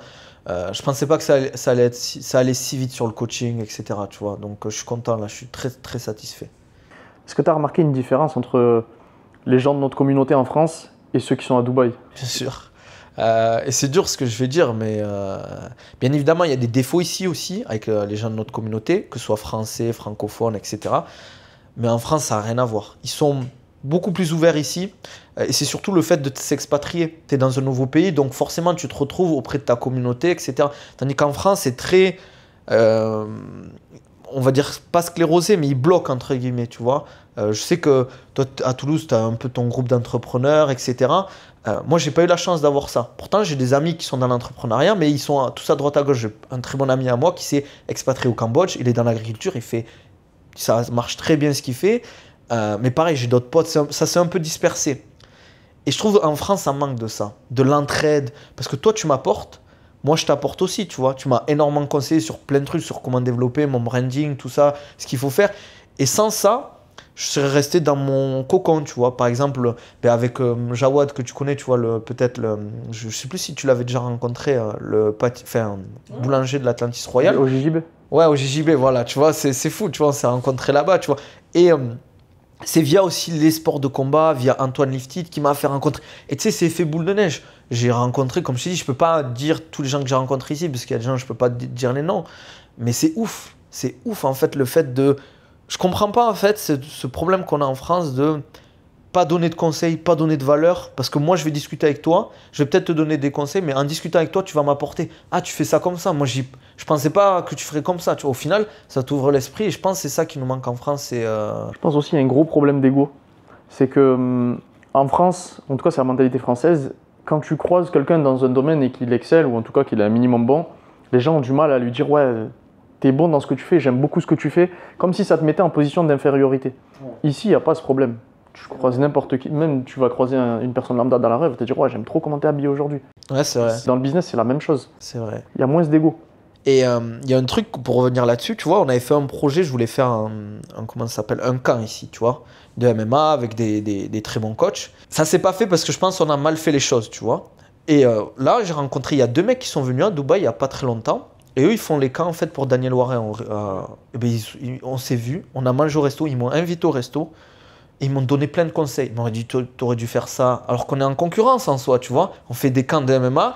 Lui, il est fait à Rio. Moi, c'était plus à Dubaï. Il aurait pu dire, pourquoi je vais l'aider, lui, tu vois. Et au final, on a discuté, on a passé une soirée de fou. Je leur ai donné, moi, des conseils, etc. Parce qu'ils ont d'autres projets à côté. Et peut-être ce serait jamais fait s'ils avaient eu l'ego de se dire, mais pourquoi je vais aider un mec alors potentiellement, il peut me voler mon idée. Alors que pas du tout. Comme je le dis souvent, il y a du travail pour tout le monde. Des clients, il y en a partout. Des propositions, il y en a partout. Moi, je vois pas le délire, tu vois, des coachs. Je parle avec beaucoup de coachs. Je parle avec des coachs en France, ici. Il n'y a pas ce truc de cacher les infos. Moi, il y a des trucs, il faut faire attention. Il ne faut pas tout sortir, tes process et tout, parce que ça reste concurrentiel.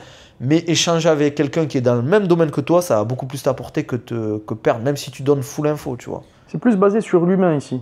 Si tu matches humainement avec les gens, c'est très très très facile de faire du business, mais c'est vraiment sur les valeurs humaines. Parce qu'attention, depuis tout à l'heure, on dit oui, Dubaï c'est génial, etc. Bien évidemment qu'il y a on a parlé des scammers, il y a des gens, tu les vois une fois, tu parles avec eux, tu sais tout de suite que c'est des gens, tu les veux pas dans ton réseau. Tu les reverras plus jamais. Ouais, humainement, c'est pas... Ça marche pas, ouais. Donc, non, faut quand même faire attention, mais c'est vrai qu'il y a une facilité à connecter avec les gens, connus ou inconnus. Hein. Tu veux voir quelqu'un de connu, tu vas le voir au resto, tu parles avec lui 5 minutes. Toi, c'est ce qui me choque avec toi, c'est que j'ai l'impression que tous les jours, tu vois de nouvelles personnes, tu échanges avec eux. Et moi aussi, j'ai ce truc que j'avais pas du tout en France, c'est de rencontrer les gens. Et je comprends pas pourquoi ça se fait pas en France. Comme tu as dit, il y a l'ego. Je pense qu'il y a d'autres choses. On n'a pas cette mentalité d'échanger, tu vois, d'échange qu'ont peut-être les anglo-saxons un peu plus, et d'autres, que ce soit les Indiens, Chinois, Russes, etc. Mais en France, on manque de ça, tu vois, de vraiment échanger entre entrepreneurs, tu vois, de parler de tout et de rien. En France, je n'ai jamais eu ça. Avant de partir, je te jure, ça m'est jamais arrivé. En tout cas, j'ai pas le souvenir. Alors qu'ici, toutes les semaines, je vois un mec. Toutes les semaines, on discute, même si ça aboutit pas, mais j'apprends un peu, tu vois. Exactement. Et toi, c'est encore pire, j'ai l'impression que c'est tous les jours ça qui me choque, tu vois. Je commence presque à prendre du plaisir à faire ça. Ah ouais, à ce point? En réalité, je suis très sectaire, tu le sais, j'aime pas me mélanger. Ouais, c'est vrai. Mais j'aime trop rencontrer des gens ici. Bah, je pense que ça t'a apporté, ça t'a fait énormément évoluer. Et t'as fait des rencontres de fous, mine de rien. Ça aide à s'ouvrir aussi. Ça fait un réseau, on va pas se mentir, tu vois. Je pense que maintenant, tu as besoin de conseils dans certains trucs ou d'avoir des... Après, tu sais, en France, là où c'est plus compliqué, c'est que on n'est pas jugé de la même manière. En France, je peux rencontrer des gens, qu'importe leur ouverture d'esprit, etc., quand ils vont me voir, ils vont toujours me juger par rapport au traitement médiatique qu'on a en France. C'est inconscient. Ouais. C'est vrai. Si toute la journée, quand tu allumes ta télé, on te dit telle communauté, elle ne fait que des problèmes, ils sont dangereux, ils sont violents, etc., toi, quand tu rencontres des gens de cette communauté, mathématiquement, inconsciemment, tu auras quand même des préjugés. C'est vrai. Donc c'est beaucoup plus difficile. Ici, il n'y a pas ce problème. Ouais, c'est vrai. On est tous des immigrés ici. Ouais, c'est vrai. n'y a que les Émiratis qui le sont pas, tu vois. Donc ça aide. Et puis si tu viens habiter à Dubaï, en théorie, j'ose espérer que tu n'as pas de problème, que ce soit avec l'islam, avec les musulmans ou autre. Il y en a, hein. Oui, il y en a, j'en connais. J'en ai démasqué, mais... Oui, en majorité, bien sûr, on est d'accord. Mais tu vois, c'est ça qui m'a apporté, tu vois, pour revenir sur Dubaï, c'est le fait de rencontrer des gens, en fait, tu vois, de réseauter, entre guillemets, le mot à la mode. Ça, je le faisais pas du tout en France. Et franchement, tu vois, même si j'étais amené à revenir en France et tout, ça pourrait être, entre guillemets, un retour en arrière, tout ce que j'ai appris ici, je le mettrais en place en France, tu vois. J'essaierais d'être plus vers les gens, de parler un peu plus, d'essayer de les voir et tout. Et pourtant, moi, je suis vraiment le mec... Vas-y, j'ai la flemme de te voir. Viens, on discute. Alors que maintenant, un mec, il me dit, viens, on se voit à 22h. J'y vais. Même si le mec, je le connais pas. Ouais. Il me dit, viens, on se voit. Peut-être ça va pas matcher, je vais rien apprendre. Mais tant pis, je prends le risque. C'est quoi? C'est 2 heures, peut-être 3 heures. Si... Toi, j'ai l'impression, des fois, ça dure plus longtemps. Mais franchement, t'as zéro regret. Je pense que c'est aussi parce que les gens qui viennent ici, soit ils sont sponsorisés par une société. Ouais. Et en général, c'est forcément des grosses boîtes. C'est vrai. Soit ils ont leur propre société, ils se sont sponsorisés comme nous. Donc on sait que les gens qui sont là, ils sont dans une démarche business. Ils sont pas là pour venir te gratter, tout prendre pour eux et rien donner. Ça n'existe quasiment pas. Ça se verra parce que c'est des mecs, on est dans le business, donc on sait maintenant les gratteurs. On sait... En vrai, c'est petit Dubaï. Ouais, c'est vrai. Surtout dans la sphère francophone, ouais. Tu fais un problème, tout le monde le saura et t'es blacklisté très rapidement ici, tu vois. Dans l'immobilier, moi, ça fait pas très longtemps que j'y suis. Pourtant, j'ai rencontré énormément de monde. Enfin, j'y étais en vrai quand je suis arrivé parce que j'ai bossé avec quelques agences. Ouais. Mais en vrai, tout le monde se connaît. On sait qui sont les mythos, qui sont les escrocs. Ceux qui sont en France ne le savent pas forcément. Mais ici, quand t'es grillé avec tout le monde. Ouais, c'est vrai. Donc les gros projets, après, ça peut être problématique. Ouais, exactement. Hein. Après, c'est une question de valeur, comme tu disais tout à l'heure, tu vois. À toi de t'entourer de gens qui ont les mêmes valeurs que toi. Mais ouais, c'est vrai. Mais comme tu dis, hein, tu vois, le fait de, comme je te disais tout à l'heure, le fait de t'avoir rencontré, ça m'a apporté énormément. Et dans tout mon cercle, en fait, tout le monde m'a apporté. Je pense que je leur ai apporté, en tout cas, je l'espère. Et ils ont cette mentalité ici de donner. Tu vois, donner de la valeur. Tu vois, même avec des Émiratis, j'ai discuté avec des Émiratis. Tu vois, t'as un peu cette image de mecs qui gravitent, entre guillemets, autour des hautes sphères. Mais c'est des mecs qui vont énormément te conseiller, tu vois. Qui vont te dire, ouais, tu devrais faire ça. Et ils ont aussi cette mentalité business qui nous manque en France, très jeune. Dans les études, moi je coach des enfants, à 16-15 ans, ils font des trucs de fou qu'on ne verrait pas du tout dans les collèges et lycées en France. Et attention, je ne dis pas que les professeurs font ce qu'ils peuvent, certaines, tu vois, mais c'est bien d'aller au théâtre, au cinéma, mais il faut peut-être passer à la seconde, parce que les petits qui sont ici, ils vont bouffer ceux qui sont en France, tu vois. En termes de business, ils vont se faire écraser. Et le problème, il y a énormément de problèmes en France, mais pour moi, ça en fait partie. L'éducation, en France, elle est problématique. Et certes, il y a des écoles ici qui sont plus chères, mais qui sont plus performantes. Et il y a la même problématique en France. Il y a des écoles qui sont meilleures que d'autres. Le problème, c'est que là, on parle d'écoles publiques. Tu vois, d'écoles qui sont financées par l'État. C'est pas normal que des écoles, il y a beaucoup plus d'investissements, de profs qui soient plus qualifiés dans certains endroits que d'autres. Tu es en train de dynamiter ta propre relève, entre guillemets. C'est pas normal, ça. Ici, 90% des jeunes qui vont sortir des écoles ici, ils vont arriver sur le marché de l'emploi. Je parle des Français, ils vont les tuer. Et même, je pense, toi qui étais en Angleterre, tu as dû vivre ça aussi, tu vois. Je pense les écoles, ça n'a rien à voir avec en France, tu vois. En France, le problème, c'est que c'est de la reproduction sociale. En général, si tu habites dans un quartier, tu vas aller à l'école du quartier. Les professeurs sont pas bons parce que, on va pas se mentir, qui a envie d'aller enseigner en ce qu'ils appellent des ZEP, des zones d'éducation prioritaire. Je pense que ça a changé de nom, mais c'était des zones d'éducation prioritaire. Pas grand monde. Tu sais que tu vas tomber face à des élèves qui, dès la maternelle, ont des difficultés. Ouais. Mais c'est même pas de leur faute. C'est qu'ils ont été conditionnés comme ça. L'école n'a pas fait en sorte de les mettre dans les meilleures conditions pour qu'ils puissent apprendre. Et tu fais ça en maternelle, en primaire, au collège, etc. Et souvent, après le collège, tu abandonnes. Ouais, mais c'est vrai que ça fait peur parce que je me souviens d'une phrase qu'un prof m'avait dit quand je faisais des études de droit. J'étais en licence, il me dit ouais là vous faites partie des 90% mieux diplômés de France. Et je dis mais qu'est-ce que ça veut dire concrètement ça? C'est-à-dire que le mec qui est pas en licence, il est moins bon que moi. Qu'est-ce qui va faire que lui il va réussir, tu vois? Moi j'ai toujours eu les diplômes, c'est important, c'est une assurance, mais c'est pas ça qui fait la compétence de quelqu'un. Et en France on a une grosse problématique avec ça. T'as ton diplôme, t'as réussi. Alors que pas du tout. Le nombre de personnes qui ont, moi pareil, je te parlais de mon pote au Cambodge, il a un bac plus 5. Là, ce qu'il fait, zéro de ce qu'il utilise là, de ce qu'il a appris, zéro. Mais ils l'ont pas, par contre, ils n'ont pas appris l'aspect business, réseautage, etc. Tout ce qu'ils apprennent ici et qui va manquer chez les jeunes générations. Et c'est pour ça que je trouve que Dubaï, les Émirats, le Golfe, pas mal de pays, je pense aux États-Unis, il y a beaucoup de problématiques aux États-Unis, mais je pense au niveau des écoles, ils sont bons là-dedans aussi, tu vois. Et pareil ici, tu vois, c'est... Ici, les enfants des 3-4 ans, ils apprennent 3 langues. Français, anglais, arabe au minimum, plus l'espagnol et les autres langues que tu peux ajouter selon ta nationalité. Ils font du sport tous les jours. Et quand je dis du sport, c'est du basket, du foot, du tennis, du golf, de la voile. Multisport. Exactement. Ils ont des cours de bonne manière. Comment est-ce que je m'assois à table, comment est-ce que je mange, quel couvert sert à quoi, comment est-ce que je demande les choses, la politesse, etc. Des petits. Ici, tout est fait pour les mettre dans les meilleures conditions. Et ils ont réellement investi dans le futur de leur pays. Ils ne se sont pas dit, on fait des écoles que pour les Émiratis et il n'y a que qui ont les privilèges. Non, c'est vraiment ouvert à toutes les nationalités. C'est pour ça que bon, le pays n'est pas parfait.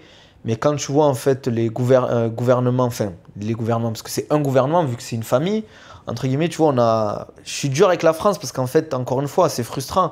Mais quand tu vois qu'ici, ça fait des années qu'ils sont là, et c'est ouf en fait, là, en 50 ans, ce qu'ils ont fait à Dubaï ou même aux Émirats en général. Et quand tu vois en France, c'est tout le contraire. Avec les budgets qu'ils ont, des fois tu te dis c'est problématique. Surtout, et c'est pour ça que je dis aux gens, si tu as la capacité de partir, et pourtant c'est dur ce que je veux dire, il faut que tu partes de la France. Il faut que tu partes de la France, tu vois. Il faut partir le plus tôt possible. Si tu veux déjà, au-delà de la France, hein, si tu es un entrepreneur et que tu veux te développer, quitte ta ville natale. Ne reste pas avec les gens que tu as côtoyés depuis petit. Si on était resté à Toulouse, on serait probablement dans les gens qui gagnent le plus à l'année. Et c'est pas bon ça. Tu dois être c'est la concurrence, on va revenir au sport de haut niveau. C'est que tu dois être dans un environnement concurrentiel. Vinicius, tu vois, le coach de JB, il m'a dit une phrase un jour qui était très intéressante. C'est quand tu es le meilleur de ta salle, faut partir en fait. Faut partir, ça sert à rien de battre tout le monde, c'est facile, tu bats tout le monde. Mais non, c'est pas comme ça que tu progresses. C'est dans la difficulté, en travaillant ou en accompagnant ou en parlant avec des gens qui ont fait plus que toi, tu vois. Et ici, c'est ce que je ressens. Depuis que je suis arrivé ici, tu parles avec des mecs. Et pas que sur l'aspect financier, sur l'aspect réussite personnelle, tu vois. Les mecs qui sont heureux ici. Tu vas en France, tu discutes avec les gens, ça fait flipper, tu vois. Et c'est pour ça que je regrette pas d'être ici. Et le plus longtemps je resterai, mieux je serai, je pense, ici. Hein, je vais pas te mentir. On te le souhaite en tout cas, il y a tout pour rester. Tout pour, ouais, mais bon, c'est jamais, tu vois. Comme on dit, tu vois, la fameuse story de la tombe, c'est jamais en fait ce qui peut m'arriver demain. Hein. Tu vois, genre, il peut y avoir un conflit, je peux tomber gravement malade, je peux mourir, tu vois. Donc, Moi, je dis souvent, en fait, hors mort, ou ma propre mort, ou décès de parents proches et tu es obligé de rentrer en France parce que tu as des responsabilités, je me vois rester ici toute ma vie. Moi, je te le souhaite aussi. Je pense que Inch'Allah, depuis que tu es là, tu as l'air épanoui. Ouais, épanoui. Ouais. Faut juste encore serrer un peu la vis sur ce truc, mais ça va le faire, quoi. C'est compliqué quand il y a la Ligue des Champions, etc. Ouais. Le sommeil, c'est vrai que Marseille, ça prend une énorme part de ta vie. L'objectif, il est sur le mur, tu vois. J'ai vu ça. T'as un projet qui est vraiment, tu vois, je l'avais vu sur une de tes vidéos YouTube. Franchement, l'ambition que t'as, tu sais, t'as des gens, ils écoutent ça, ils vont rigoler, ils vont dire qu'est-ce qu'ils racontent, tu vois. Genre. Et il y a plein de gens qui ont dû se moquer de toi. Mais en fait, si t'as pas de grosses ambitions, tu vas jamais y arriver. Tu vois, le mec qui a gagné, je sais pas, une médaille au JO, il s'est jamais dit, moi je veux être juste 4e au JO. Il s'est dit, je veux la médaille d'or. C'est impossible de réussir si dans ta tête, tu t'es pas mis de cet objectif, en fait, tu vois. Moi, on m'a toujours dit, si tes rêves ne font pas rire les autres, c'est qu'ils sont pas assez élevés. C'est une super phrase, tu vois. Ça, c'est un truc que je vais garder dans la tête. Non, mais c'est vrai, en fait. Parce que si tu as des... Attention, chacun a ses ambitions. La personne qui veut son petit boulot tranquille, vivre avec sa famille tranquille, c'est tout à son honneur et tant mieux, tu vois, c'est très bien. Mais tu vois, moi, je vois des gens ambitieux et tu as des gens qui se moquent, tu vas jamais y arriver. Ça, souvent, c'est dans le sport. Tu vois, là, c'est marrant, je regardais, il y avait une vidéo qu'ils ont sorti, la sueur avec Baki, tu vois, il y a le combat Baki-Zebo. T'as plein de mecs qui se moquent, mais qu'est-ce qu'il raconte, il dit, lui, tu peux pas comprendre, en fait, parce que t'es pas dans sa tête. Lui, il voit très loin. Moi, Baki me dit, je veux être champion de l'UFC, je veux battre le meilleur combattant du monde, tu vois. Et tout le temps, il me le dit, moi, c'est ça mon objectif. Et il m'a dit une phrase qui était intéressante. Si je préfère gagner la personne la plus forte du monde et que personne ne soit au courant, que être deuxième et que tout le monde soit au courant. Et tu vois, c'est fort. Parce que lui, ce qu'il recherche, c'est pas la fame, en fait, les photos, lui, c'est vraiment son objectif. Tu vois, il est là et je sais que, franchement, j'ai très grands espoirs pour lui, tu vois. Parce qu'il a cette mentalité que les gagnants ont, tu vois. Et tu vois, ce mindset-là, ce côté de se dire, moi, je veux taper le meilleur, ça, en France, souvent, c'est perçu comme de l'arrogance. Quand tu dévoiles tes objectifs, souvent, les gens vont dire, ouais, mais lui, il se la raconte, il est arrogant, etc. Ouais. Mais si tu es un sportif de haut niveau, un entrepreneur, ou en tout cas que tu évolues dans un milieu où il y a de la compétition, et que tu ne te dis pas, je suis le meilleur et je veux rester le meilleur, Ouais. tu t'es trompé de sport, tu t'es trompé d'endroit. Tu vas pas y arriver, en tout cas. Tu seras jamais le meilleur, ça c'est sûr. Impossible. C'est impossible. Tu vois, Cristiano, quand je crois qu'il est arrêté, il est arrivé à Manchester, il avait dit, ouais, moi je veux être le meilleur joueur de l'équipe, tu vois. Il y a plein de gens, ils se moquaient de lui quand il disait ça. Au final, il a fait son passage à Manchester et on a vu la carrière qu'il a eue. La réussite, tu la passes sans grosses ambitions et souvent, les gens ils mélangent beaucoup en France l'arrogance et l'ambition. Et c'est la grosse problématique qu'on a, tu vois. Est-ce que si je crois que c'est Thierry Henry qui en parlait, qui disait, mais Thierry Henry il est souvent perçu comme très arrogant. Mais il dit, mais moi si je te dis que je sais faire ça, je sais le faire et je vais le faire. Ouais. C'est pas de l'arrogance. Et il y a une phrase en tout cas une petite histoire que j'ai beaucoup aimée. C'est Benzema quand il arrive dans c'est son premier match avec le groupe pro. Et en général, quand c'est ton premier match, tu es dans le groupe, il y a un bisutage. Ouais. Donc soit tu chantes, soit tu parles un peu, etc. Et donc il parle et tout, et les gens rigolent. Les autres pros, les autres joueurs rigolent. Et il dit, ouais, mais rigolez pas trop parce que moi je suis là pour prendre votre place. Et tu vois, ça c'est la mentalité, c'est ça que j'aime. Il a mis un blanc de vous, tu vois. Mais non, mais c'est vrai, parce que ça reste, même si c'est un sport d'équipe, ça reste un sport concurrentiel, le football. Sur le banc, il y a des mecs qui veulent prendre ta place. Ouais. Peut-être qu'ils le diront pas ouvertement, mais dans leur tête, si tu peux te blesser sur un match, secrètement, ils le veulent. Tu vois. Et pareil dans le business, il y a des gens, ils veulent ta perte pour prendre ta place, tu vois. Pas autant que dans le sport parce que c'est différent, mais il faut des ambitions, il faut des vraies ambitions et surtout, pour moi, il faut pas que ce soit abstrait. Il faut vraiment des vraies ambitions. Et que, tu vois, toi, tu as le maillot de Marseille, tu as des ambitions vis-à-vis de ça. Tu veux pas devenir joueur pro à Marseille, mais on s'est compris, tu vois. Ouais, malheureusement, tu vois. Mais tu as des ambitions. Et pour moi, c'est important de les noter ou vraiment de les avoir concrètement, de savoir ce que c'est. C'est pas juste, moi, je veux être sportif pro et réussir. Non, c'est je veux en football gagner la Ligue des Champions, gagner la Coupe du Monde. En MMA, je veux être champion de l'UFC. Après, bien évidemment, il faut mettre aussi en œuvre. Faut faire exactement. C'est facile de dire je veux, mais si derrière ça reflète pas ce que tu veux, ça va pas le faire, tu vois. Et c'est dès le début. Ça, c'est dès le début. Si tu attends 25 ans, c'est trop tard souvent, tu vois. Tu peux réussir, mais tu n'iras pas au top du top, tu vois. Quand tu as goûté au sport de haut niveau aussi, tu vas avoir ce que je vais appeler une déformation professionnelle. En tout cas, c'est mon cas, c'est que je suis incapable de jouer sans vouloir gagner. C'est-à-dire, si on va faire un five ensemble, si tu es dans mon équipe, il faut que tu te donnes à fond. Genre, je peux pas tolérer qu'on aille au five et qu'on se dise, bah, si on gagne, c'est bien, si on gagne pas, c'est pas très grave. Ouais, moi, je suis pareil, moi. Okay. Je suis pareil, moi. Je déteste perdre. En fait, je déteste perdre, je veux gagner, en fait. Et parce que pour moi, l'essence même du sport, c'est de la compétition, en fait.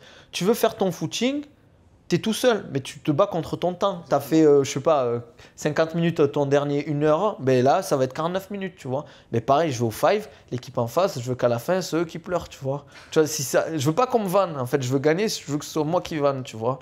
Et c'est ça, c'est dans tout, en fait, tu vois. Dans mon métier, comme dans la vie de tous les jours. Je veux être le meilleur. C'est pour ça que je me forme. Je sais que je suis jeune. Et ça aussi, c'est un truc qui est important, qu'on oublie souvent. C'est que la carrière, elle est longue, en fait. T'as des gens, ils veulent réussir dès 22, 23. Il y a des gens qui réussissent dans leur domaine parce que soit c'est des génies, soit ils sont arrivés au bon moment et tant mieux pour eux. Mais tu vas peut-être réussir à 40 ans, à 45 ans, tu vois.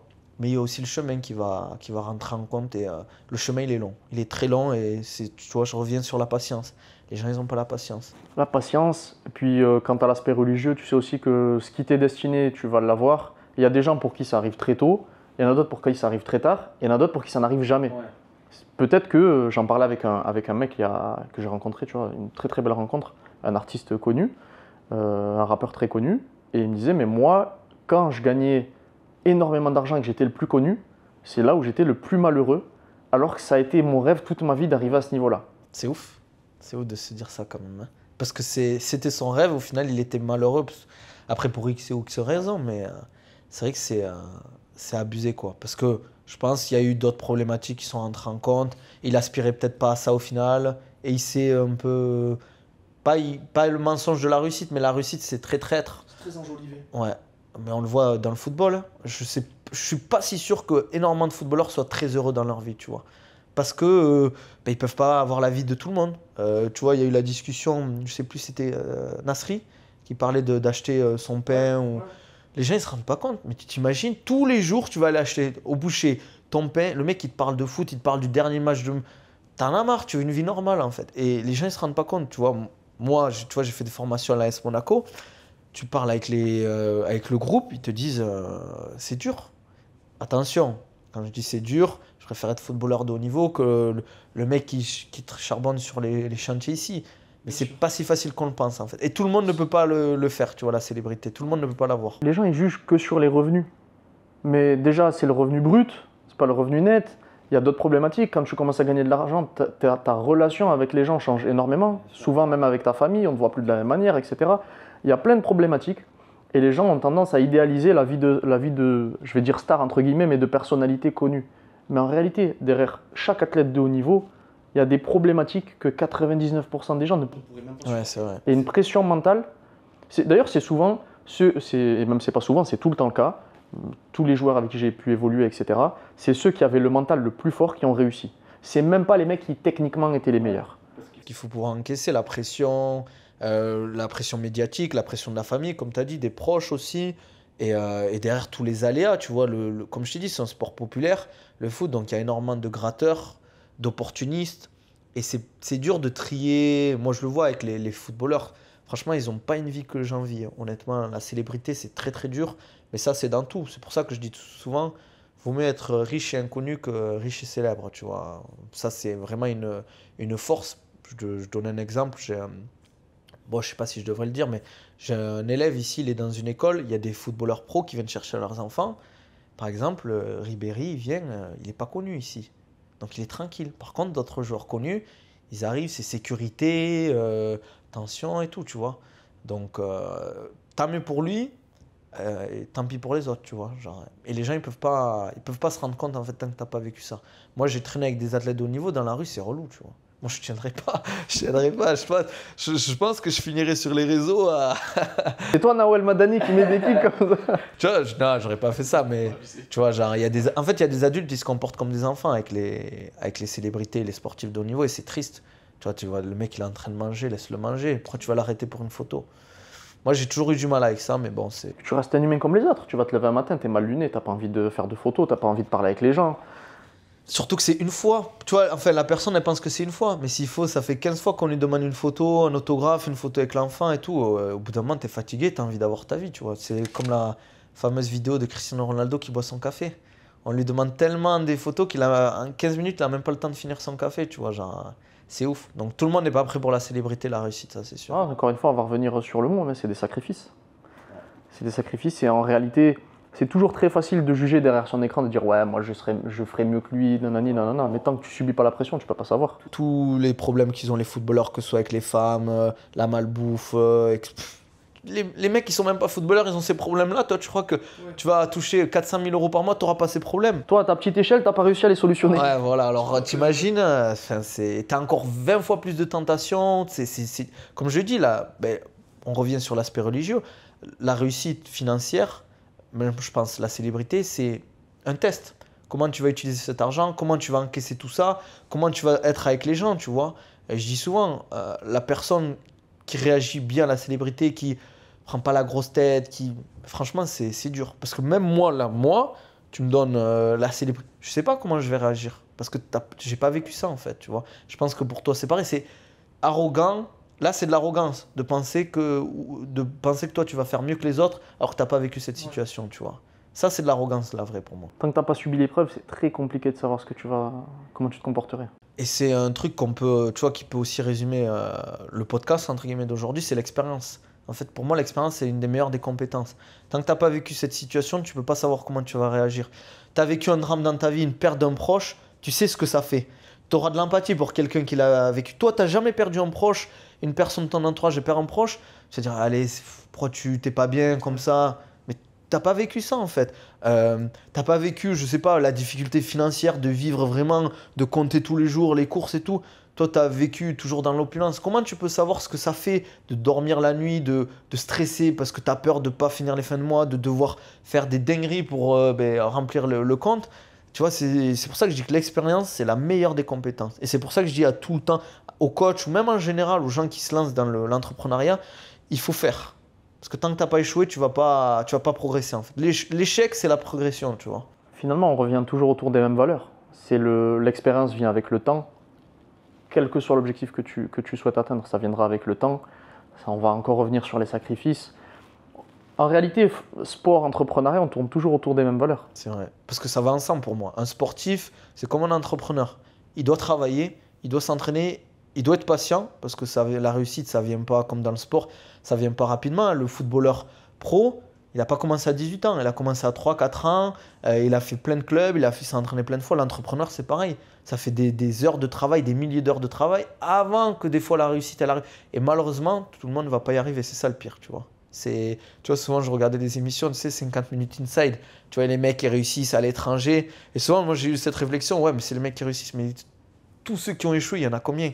C'est peut-être 90% malheureusement. Tu vois. Bah dans le foot, 99. Hein. J'ai des gars de ma génération qui ont été pros. Ça n'a même pas été des pros connus ou quoi que ce soit, alors que pourtant, ils étaient en équipe de France avec des Paul Pogba, des Kondogbia, Thauvin, etc. Tu vois, Umtiti, c'est notre génération. Et pourtant, les mecs, ils étaient en équipe de France avec eux, ils n'ont pas eu la même carrière. Et il faut prendre en compte aussi quelque chose, c'est que quand tu commences le football très tôt, à 4-5 ans, et que tu évolues dans un vestiaire, dans ce vestiaire-là, il n'y a que des égaux. Il n'y a que des gens qui ont le même objectif que toi. Donc c'est le sport collectif, peut-être le plus individuel qui existe. Et si tu n'as pas, c'est pas de l'arrogance, mais c'est cette force de caractère de dire, hey, les gars, c'est moi le meilleur, tu vas te faire manger. Ouais. Donc quand tu grandis comme ça, de 5 ans à 16, 17, 18, pour toi c'est la normalité. Et à chaque fois que tu vas évoluer dans des environnements, tu vas rentrer dans la piste, tu vas dire, hey, les gars, c'est moi le meilleur ici. Comme tu disais, il ne faut pas mélanger l'arrogance et l'ambition. C'est pas manquer de respect, surtout, en fait. Le mec en face de toi, il peut te répondre, non, ça sera moi le meilleur. Et après, la compétition, elle se fait comme ça, tu vois. Ça fait partie du jeu. Tu fais un sport avec ton adversaire, que ce soit le sport de combat ou du foot, c'est moi qui... On va gagner aujourd'hui. Tu vois, tu vas faire un foot avec tes potes, c'est nous. Tu dis pas, bon les gars, allez, bon foot, tu vois. Moi, je dis aujourd'hui, on va vous tuer. Tant pis, tu perds, c'est pas grave. Mais tu vois, si t'as pas la mentale de te dire... Tu donnes tout, moi je te jure, en five, on joue avec des potes, je donne tout. On a perdu, je vais avoir la rage. Ah, c'est sûr. Parle pas avec moi, tu vois. Voilà, laisse-moi descendre 5-10 minutes, mais voilà, tu vois, me vole pas trop, parce que sinon le takedown, il va vite partir, tu vois. Après, c'est dans le respect, tu vois. C'est comme, tu vois les mecs, ils vont vendre, en MMA, ils vont vendre le combat, ça va être beaucoup de trash talk, etc. Mais à la fin, ça se serre la main, ça se respecte. Parce que tu sais, en fait, ça aussi. Exactement. C'est pour ça que souvent, les gens qui critiquent, c'est ceux qui font rien. Ceux qui disent rien, qui disent ouais, franchement, il est chaud, c'est parce qu'ils savent tout le travail qu'il y a derrière, les sacrifices, encore une fois, le temps que tu as passé. Et c'est pour ça que moi, souvent, les gens qui se moquent des ambitions, je me dis, mais eux, c'est pas des mecs qui vont réussir, en fait. Parce qu'ils savent pas ce que c'est de cravacher vraiment dur. Il y avait eu la polémique avec William Gomis. Ah, par rapport à Volkanovski, non? C'était ça? Même sur ses ambitions d'être le premier Français à décrocher une ceinture à l'UFC, il y a beaucoup de gens qui ont rigolé.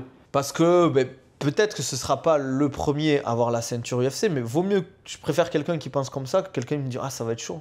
S'il dit ça, c'est mort. Il n'en serait pas là s'il pensait comme ça. C'est sûr. Le sport de haut niveau, c'est trop dur. Et ok, potentiellement, il ne sera peut-être jamais champion de l'UFC parce qu'il est dans une catégorie très difficile. Dans la dynamique qu'il est, ça peut être compliqué. Peut-être qu'il saura. Je suis qui, moi, pour dire dans 5 ans, il ne sera pas champion de l'UFC. Je suis qui, moi, tu vois, genre, je ne sais même pas comment t'es en pro, tu vois. Et je vais dire à un mec, non, tu ne seras pas devant lui. Je vais lui dire, il va me dire, mais qu'est-ce que tu me racontes, toi, t'es qui, tu vois, genre. Volkanovski, à la limite, il peut lui dire, bon, écoute, c'est moi le champion, toi, reste à ta place, tu vois. Mais moi, je suis qui pour dire à William Gomis, il ne sera pas champion de l'UFC? C'est lui qui a fait les sacrifices. C'est lui qui se tue à l'entraînement 2 fois par jour, qui prend des coups à la tête. Toi, t'es qui derrière ton écran pour dire ah, il abuse, il a des illusions dans sa... Non, toi, t'es personne, toi. Montre-moi que tu sais faire, montre-moi que tu as réussi, après on pourra discuter, tu vois. J'ai toujours eu du mal avec les critiques des sportifs ou des gens qui réussissent en général. Parce que pour moi, il a réussi quand même. Il est à l'UFC. C'est comme si tu jouais la Ligue des Champions en tant que footballeur, tu vois. Il est dans la meilleure ligue, dans une des catégories les plus relevées, et il a un ratio positif, tu vois, quand même. On peut dire ce qu'on veut, il a plus de victoires que de défaites à l'UFC. Il a gagné des mecs solides. On peut dire ce qu'on veut, on peut pas aimer son style, on peut pas aimer le personnage. Voilà, dans la cage, il fait le taf. Il a perdu des fois, mais ça fait pas. C'est le principe du sport. Hein. Surtout qu'on ne se rend pas compte, mais dans le MMA, il n'y a qu'une personne qui a jamais perdu en MMA, c'est Khabib. John Jones, bon, c'était une disqualification, mais il a quand même une défaite sur son palmarès. T'imagines se dire tu vas être invaincu en MMA, il n'y a qu'une personne qui l'a fait dans la meilleure organisation du monde. Ouais, après John Jones, attention, parce qu'il y a du dopage. Oui, voilà, c'est pour ça que j'ai du mal avec le fait de tricher, d'être considéré comme le meilleur combattant de l'histoire du MMA. J'ai toujours eu du mal avec ça, c'est pour ça que pour moi, je ne le mets pas en tant que... En tant que GOAT.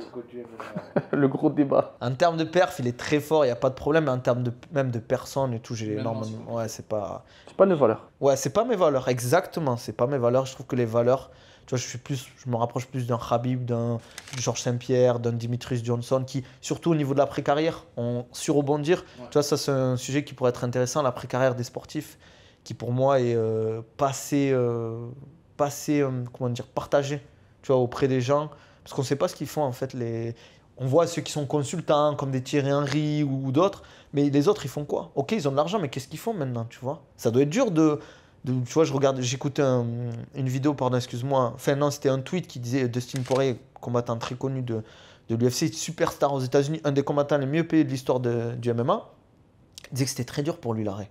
Que grosse dépression et tout. En général, c'est comme une petite mort. Hein. Ouais, c'est vrai. Mais c'est je crois qu'il disait ça un peu, il se sentait un peu mort en fait, tu vois, à l'intérieur. Tu passes d'une vie où tu as toujours eu des objectifs, une routine et un planning préétabli à je n'ai plus d'objectifs.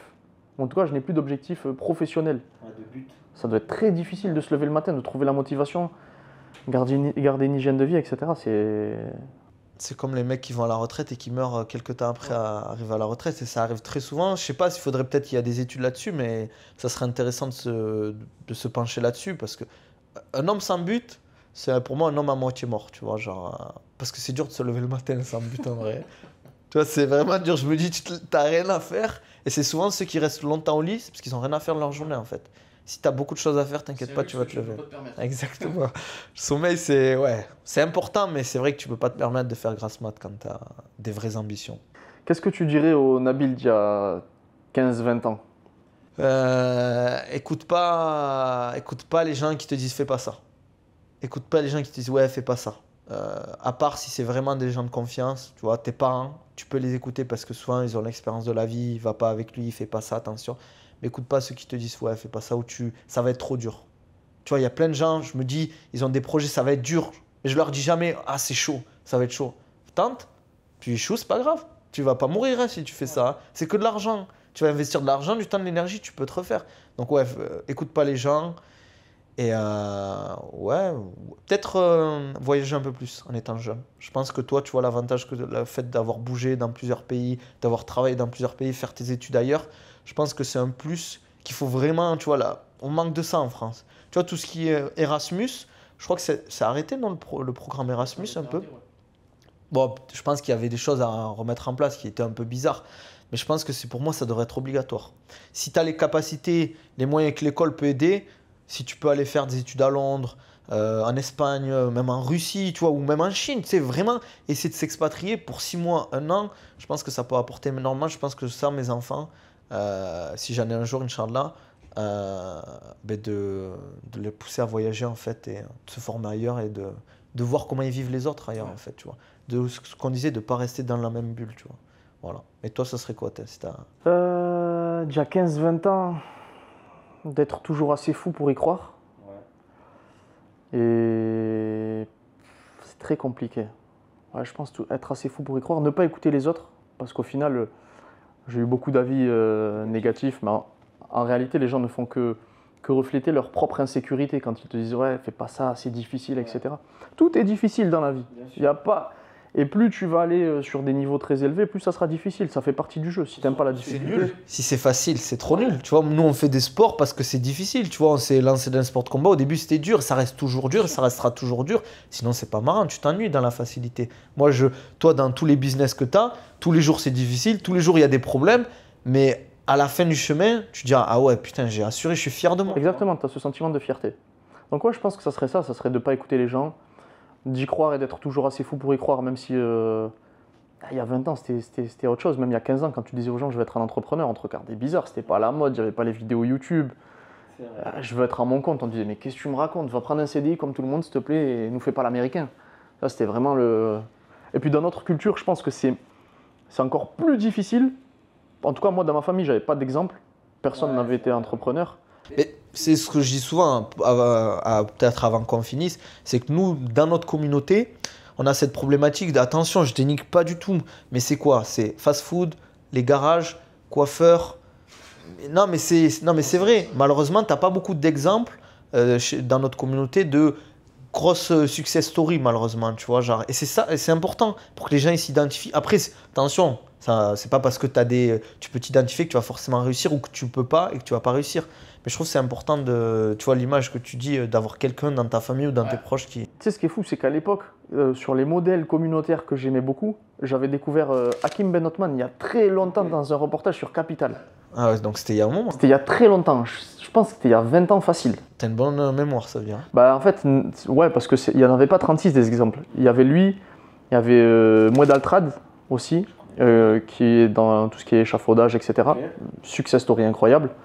Mais il n'y en avait pas beaucoup. Et c'est pour ça que ça m'a fait beaucoup rigoler quand j'ai vu Ben Othman péter récemment. T'imagines, 20 ans, ça fait 20 ans quoi. Ouais, je crois que c'était un reportage sur Capital. Mais ouais, on est en quoi, 2026, 2025? Ouais, c'était il y a 20 ans, je pense. C'est ouf. Les gens ils se disent, ouais, il a pété sur les réseaux là. Mais le gars, ça fait plus de 20 ans qu'il travaille. Mais ça, c'est beaucoup dans tous les domaines. J'ai l'impression que la réussite, elle vient très tard. On peut parler de Nicolas Haute, qui maintenant récolte entre guillemets les lauriers. Mais derrière, il y a peut-être 10, 15 ans de travail, de sacrifice. Pareil, Quentin, on lui souhaite toute la réussite. C'est des heures de travail pour peanuts des fois. Des fois, il y a des gros échecs, des grosses désillusions. Et ça fait partie du chemin. Et comme tu disais, il faut travailler plus que les autres. Et tu vois, quand tu disais, je reviens là-dessus, tu disais, ouais, on doit travailler plus, nous. C'est pas une excuse, mais c'est une réalité. Et ça, c'est vrai parce que malheureusement, en France, ben, tu viens des minorités, tu vas être... Tu seras stigmatisé quoi qu'il arrive. Après, il ne faut pas se trouver des excuses. Ouais. Voilà, c'est juste ça, tu vois. Il faut le savoir, en fait, parce que des fois, tu peux te dire, mais pourquoi j'y arrive? Pourquoi je galère? Pourquoi c'est difficile? Parce qu'il y a ça aussi. Il y a d'autres personnes qui galèrent parce qu'ils ont des handicaps, tu vois. Attention, je ne me compare pas à quelqu'un qui a un handicap, qui c'est beaucoup plus dur pour lui. Mais il y a des gens qui ont des problèmes, tu vois, qui viennent d'un autre pays, qui ne parlent pas le français. Tu imagines, le mec, il arrive en France, il ne parle pas français, il veut réussir. C'est déjà la barrière de la langue, elle est compliquée. Tu viens à Dubaï, tu ne parles pas anglais. Bon, si tu veux te lancer ici, tu te mets une balle dans le pied, je trouve, tu vois. C'est pas impossible. Il y a des histoires comme ça. Tu vois, genre, Jawad, il en parlait, il est arrivé ici, il parlait pas trop anglais. Mais je pense que tu te mets une balle dans le pied quand même. De toute façon, moi j'aime bien souvent dire, dans la vie, soit tu peux te trouver des excuses, soit tu peux gagner de l'argent. Mais tu peux pas faire les deux. Donc certes, on vient des minorités, ce que tu veux, etc. C'était plus difficile, on a travaillé 10 fois plus. C'est réel, mais c'est pas une excuse. Et la preuve, tu vois, on est là, on est à Dubaï, alhamdoulilah, tout se passe bien, pourvu que ça dure. Et pour conclure ce podcast, je vais te poser une question beaucoup plus perso. C'est quoi ta définition du bonheur? C'est une super question. Ou en tout cas, ta définition, ta vision du succès à toi. Du succès, du bonheur. Je vais essayer de répondre aux deux en même temps. Je pense se lever le matin, déjà être en bonne santé, parce que ça va aller ensemble.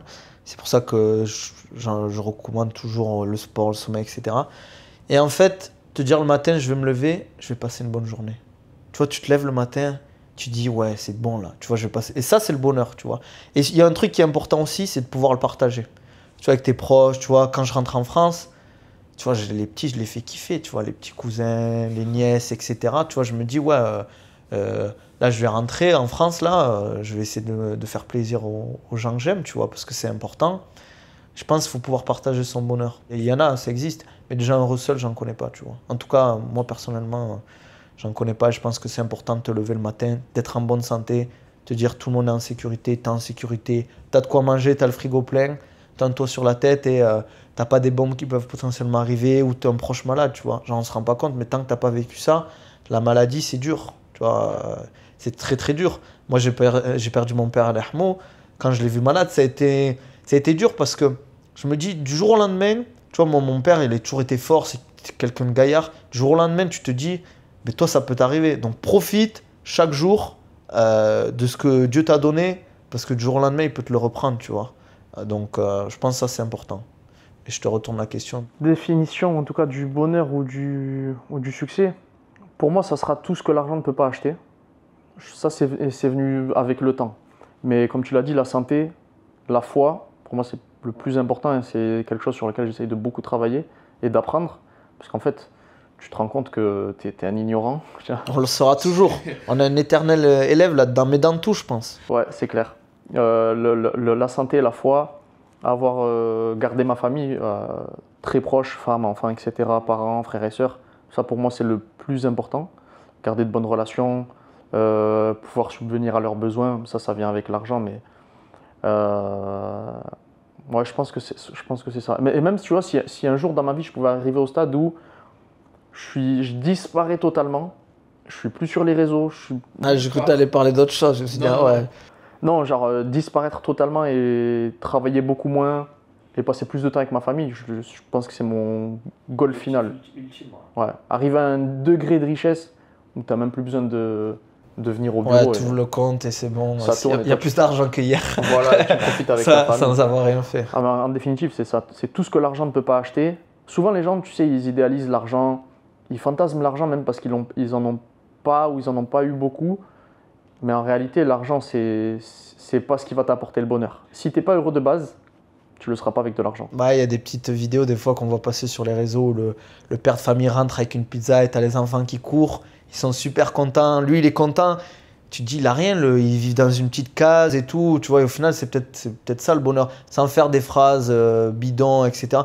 Mais des fois il y a des choses bien plus importantes que l'argent. Ici il y a des gens, ils touchent même pas peut-être 600 € par mois et ils sont heureux, tu vois. L'un n'empêche pas l'autre, je dis, tu vois. Je pense que moi j'aimerais sortir un peu, et c'est ce que j'essaye de faire depuis déjà longtemps, décorréler l'argent du bonheur et être beaucoup plus terre à terre, beaucoup plus. Et je pense que la religion, ça m'aide énormément là-dessus. Parce qu'on a tendance l'argent, c'est une course sans fin. Et t'es jamais content. Jamais rassasié. Ouais, alors que ce que tu as aujourd'hui, tu priais hier pour l'avoir. Exactement. Et là, tu l'as et t'es pas content, tu veux plus. Et en fait, on se rend pas compte, mais ça, c'est peut-être un truc qu'on oublie, c'est qu'on est privilégié. Tu vois, j'ai envie, comme je te dis, on est en sécurité, il y a énormément de pays en guerre, ou même la famine, des maladies. Tu vois, là, regarde, on va finir cette vidéo, on va rentrer, on est tranquille, on est serein, quoi. Donc, faut profiter, quoi. Ce sera le mot de la fin sur ces paroles, ces sages paroles. En tout cas, merci Nabil d'avoir participé. Avec plaisir. C'était un plaisir. Avec plaisir, c'est très gentil. Merci pour l'invitation. Encore une fois, j'ai apprécié ce moment avec toi. Tu vois, je le vois pas comme un podcast, je l'ai vraiment vu comme une discussion d'amis à amis. Et écoute, peut-être qu'il y aura d'autres épisodes à venir sur Avec le sujet. plaisir. Ça marche.